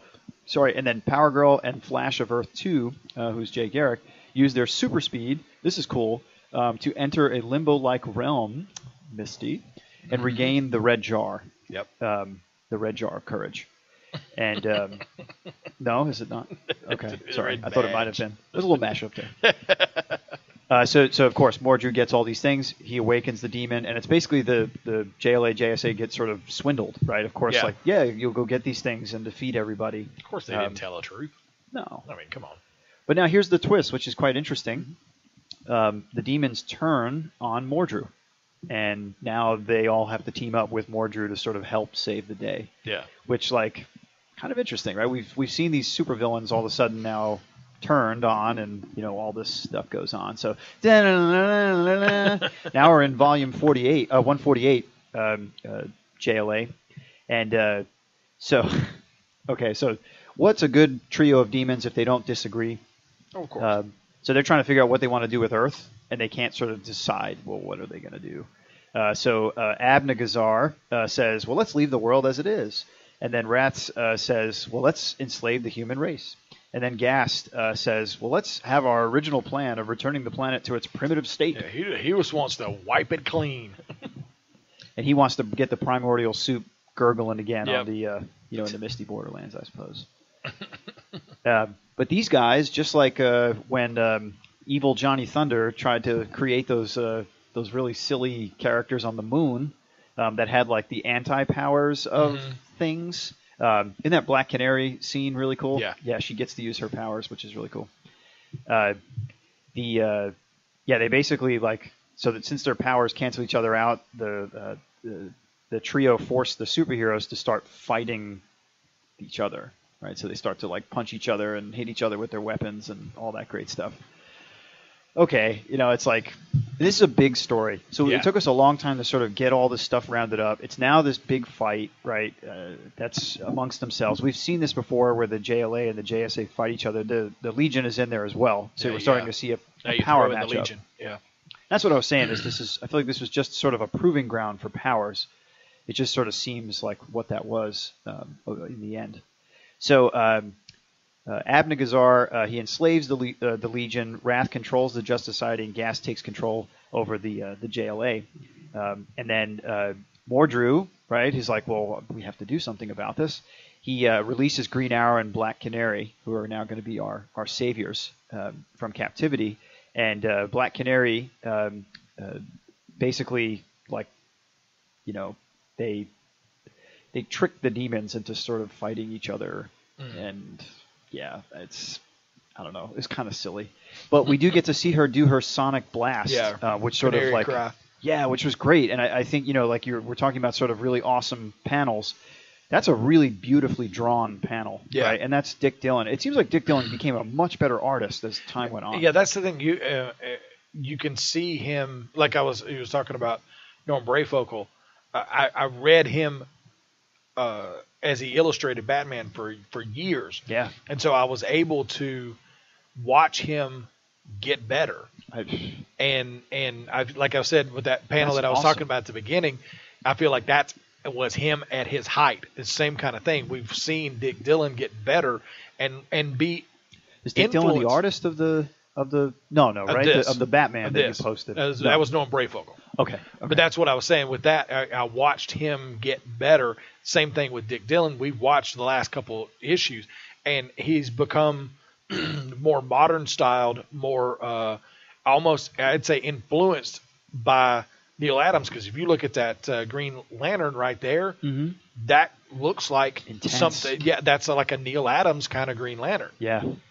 And that looks like the Green Lantern from when he went insane and he became Parallax. Yeah, it's always mean and angry looking, But I'm incredibly impressed with that panel. In fact, I might even do a painting. There you go. In that sort of style, which I think would be so great. How was the '70s story compared to what you're used to, which is more, I guess, '90s for you? I mean, yeah, it was much thicker. There was much more thrown in. Okay. So much to read. Every page has, how many words compared? It's probably 500% more words. So the word to art ratio is different way more back then. That was the thing. In a couple of years ago, I had a comic book and graphic novel class with here at Queen's University with Mike Cobry. And one of our assignments was to read Fantastic Four, first 10 issues. Man! Wow. He shoved so much into those. Stan Lee shoved so much into those. If issue 1 was released now, it would be a 6-part miniseries. Good Lord. Just $20. Yeah. Just because it'd be $20. Art is much more. It's bigger and more presentation and more layout, and so you have to have less bubbles. And you don't. And they do not do narrators now. In these, you had like a narrator telling you what was going on. The square box people, right? Steranko was the linchpin artist who basically like did wordless panels, and then the editors were like, "That's beautiful, but we're not going to pay your writers for the work. Like, there's got to be stuff there." And he flipped out, and like it's a famous story of him, blowing up in the editor's face, and then they were like, "All right," and then it became legend, and then that's where the big shift went from these sort of like packed Silver Age books to, I guess, probably Bronze Age, right, would be more the accurate term, right? Late 70s, 80s, sort of thing. To where it became minimalist as far as what the written language is. And well, the image said so much more than what they were showing, right? It was like, I think, artists became empowered to sort of like set the scene, just like in a movie. You don't need to have dialogue to transmit information. So it's almost, this is more like, and not, this is very simplistic, tie-in or analogy, but that's more like television in a sense. Whereas now you've got more like movies where you're almost doing these big master shots. Well, and you're, just like the panel we were talking about with Canary. There's a a panel instead of like now. That's all you'd get. You'd get the image of her doing her canary cry. Now here you have with that she clenches her fist, throws back her head, and with a sound that the sirens might have envied, the canary sings. You get that. It's where now you wouldn't get any of that. It's much more shorthand. She'd be like in the corner, and those ripples would go across the whole page. Yeah, correct. And they would sort of use the slices in a fun way. Yeah. Which, I mean, it's just a different style. It's not that this is, but although you anytime you have, as you said, the square boxes, anytime you have those, I feel like it needs to be read like Ted Knight. Yeah. Meanwhile, back at the Meanwhile, yeah. I don't have the reverb. Anyway. Yeah. Look, I know you guys have the Cathedral of Wisdom. Yes. I just want to say, as a member of the tribe, okay, I would just like to say that sometimes can we say like the synagogue of Schlemiel? There you we go. could absolutely do that. Because Schlemiel, Schlemazel, a Schlemiel is a nerd. That is Yiddish for nerd. So now you know. Knowing is half the battle. There you go. So let's wrap this up because that's a killer panel. So what they need to do is essentially they need to Mordru's body has been separated from his spirit. Okay. So they need to recombine that. I just bought a comic, by the way. Nice. Ooh, So Captain Marvel. I got Captain Marvel, the combined number 2. Oh, okay. Called Stay Fly. Okay. Stay Fly. Nice. For a white guy. That's right. Yeah. So they successfully reconnect him. The teams outsmart the demons. I mean, it's sort of one thing after another. Because of the way time played out, the satellite is then sort of comes back, and then so the satellite's back in. It's in place. Right. Okay. I mean, they're able to use time travel to undo that. Okay. Because I was reading this and I didn't get finished. I kind of stopped right there where the canary scream. Yeah, where they were starting to fight and Ollie and Black Canary are out and starting to. So I didn't actually finish the story. I mean, there's still a lot more adventuring going on. They go to this kind of icy city, and it's kind of the origin place of these demons. I don't know. I kind of lost it at this point. Again, just more demonstrations of powers. Yeah. As a way to defeat these demons that sort of seemingly were impossible. But at the very end, let's see. It's I forget which one that they knock out at the very end. It might be Gassed, I believe. But they fling these guys into space, and at the very end, as far as resolution, is so here's where the satellite sort of comes back together. So from countless light years away, they hurtle across the depths of space, strange fragments of metal drawn toward a single destination, 22,300 miles above Earth, as if with a sense of purpose. So all the metal that was blown apart is now coming back together in this time crunch.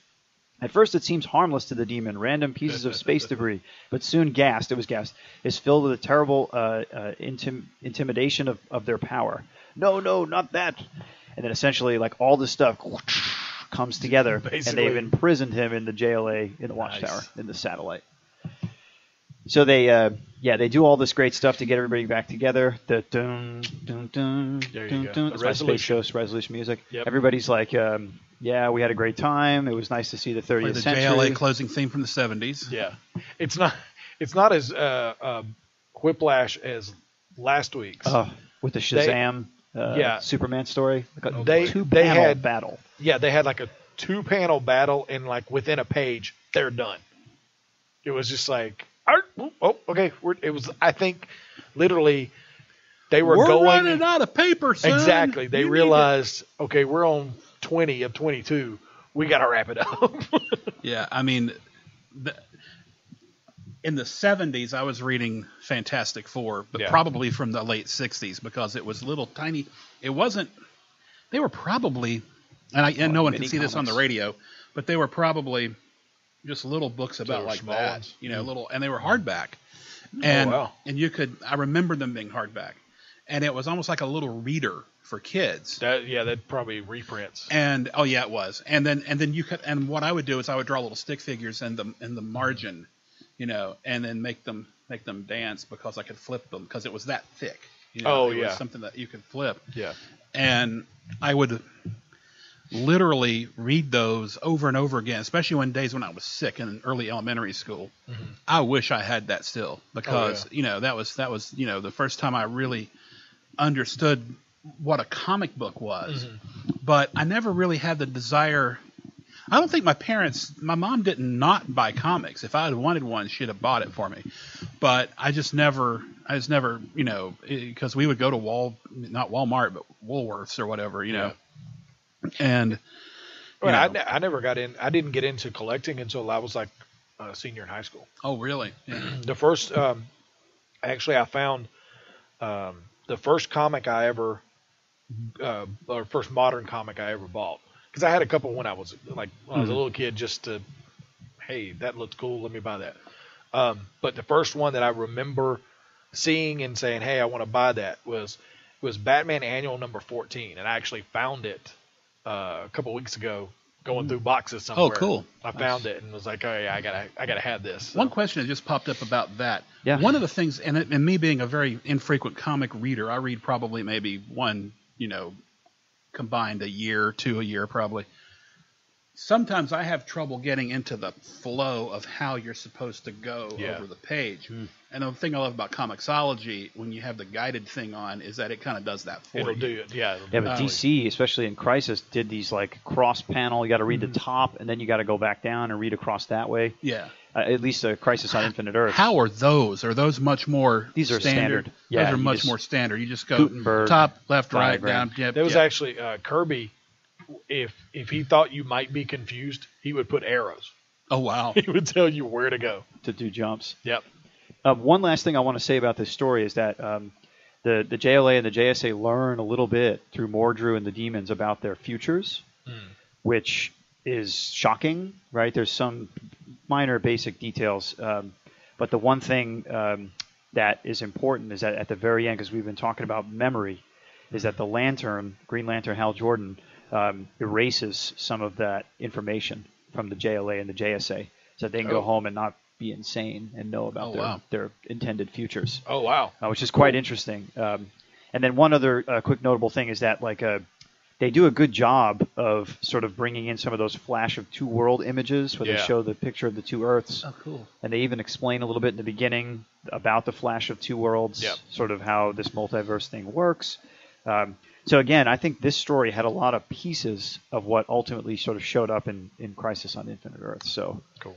Our late friend James, and he, when we were in elementary school, he would explain to me the difference between, say, Marvel and DC, and then we would get a little bit into the different Earths and stuff. And this is 75, something like that, maybe.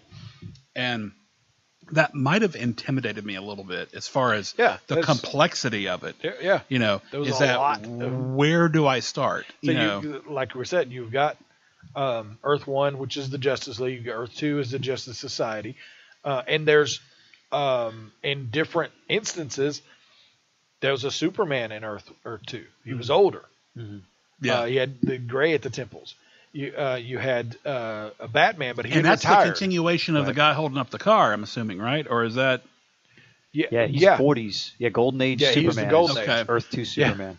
He was in 2 weeks ago, we talked about Crisis on Earth X, which was in a world where World War II, the Nazis had won.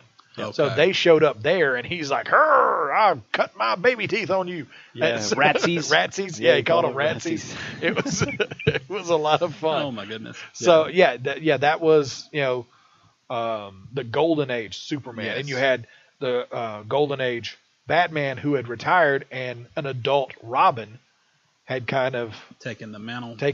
He was a Batman, but he was like the defender of Gotham. Wow. Batman. So, yeah. So we're 7 crises away from Crisis on Infinite Earth. So we're going each week. Whoa. So we got 7 weeks left. I did find Crisis on Multiple Earths Volume 5 on Comixology. Awesome. And if I remember, actually it was on here. Darkseid is on the cover. Oh, because it's in that next. So in our next 3, these are sort of interesting. We have JLA 159, 160 from 1978.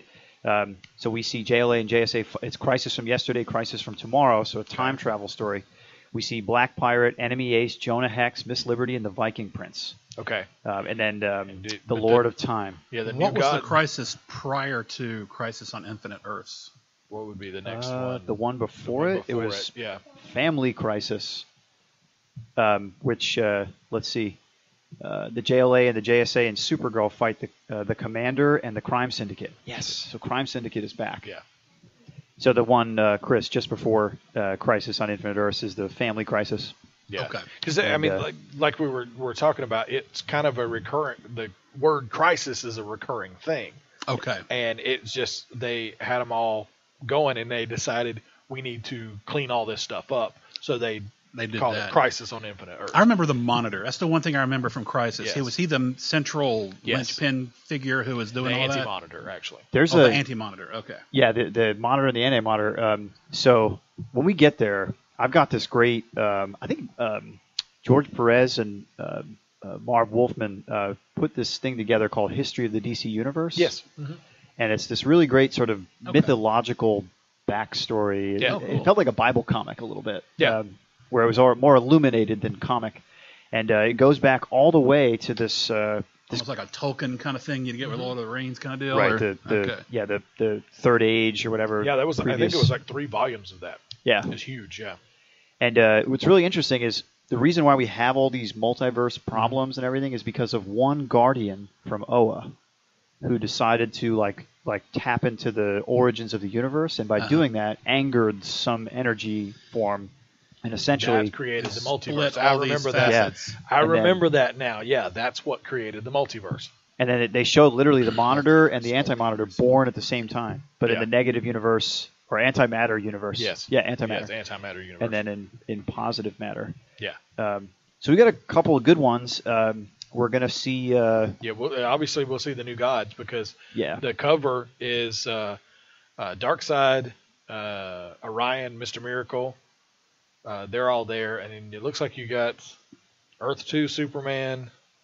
Your Secret Society of Supervillains. Yeah. Ultra Humanite. The Spirit King. Looks like apparently I think we're going to see the death of Mr. Terrific. Oh yeah, soon. Well, the cover has a tombstone on it. Awesome. So somebody's going to die. Awesome. So it looks like I thought it must be Jonah Hex, but it looked like Robert E. Lee or something there for a second. So and Firestorm's there. Oh, nice. Yeah, that'll be cool. And then I think we'll see pretty soon. Oh wow. Okay. So we got some Crime Syndicate stuff coming back in a big way. Yeah, there's a Crisis on Earth Prime, which looks pretty cool. And then there's Thunderbolt Dimension. So we got some goodies coming up before we hit 85, 86. I notice this one doesn't have a cover by Alex Ross, where the other ones have all had Alex Ross covers. This one doesn't. Wow. That's the photographic, realistic looking cover. The painting, yeah. What is it about this Volume 5? I don't know. Yeah, it just doesn't exist. When did the reprints? When were these made? These reprints? Judging by the logo, this is probably early 2000s. Yeah, that was the swirl logo. So yeah, because that is definitely Alex Ross on the cover of that, right? That is Alex Ross. Yeah. His paintings are just awesome. Above and beyond. Absolutely Even though that's awesome. a lame fight, the Shazam Superman. The fight was actually lame. That looks cool. Yeah, here's like the original cover, so you can see how he took it to epic proportions. Wow. Yeah. So Timmy, that does it for us in the misty borderland. There we go, and it actually wraps up this supersized edition of the Ninja Troll Digicast. What's our TRT, Tim? If you could, we're at almost 3 hours. My goodness gracious! We're in the 250 range Lord right of the now. Rings. Yeah, exactly. This is the Peter Jackson version of the Ninja Troll Digicast. But that's going to wrap it up.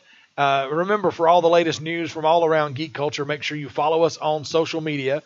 Facebook.com/Ninja Troll Digicast, Twitter @Ninja Troll Show, and Instagram @Ninja Troll Digicast. You can find us on YouTube on the Ninja Troll Digicast channel, and you can always visit us at NinjaTrollDigicast.com. While you're there, click on the subscribe to iTunes button to get the Ninja Troll on iTunes. And make sure you join us next week, same Ninja time, same Ninja channel. You've been listening to the Ninja Troll Digicast. Tune in next time when you'll hear Tim say, Open the pod bay doors, Hal. This is the Ninja Troll Digicast, the defenders of all things geek culture. Don't go ninja, nobody don't need ninja.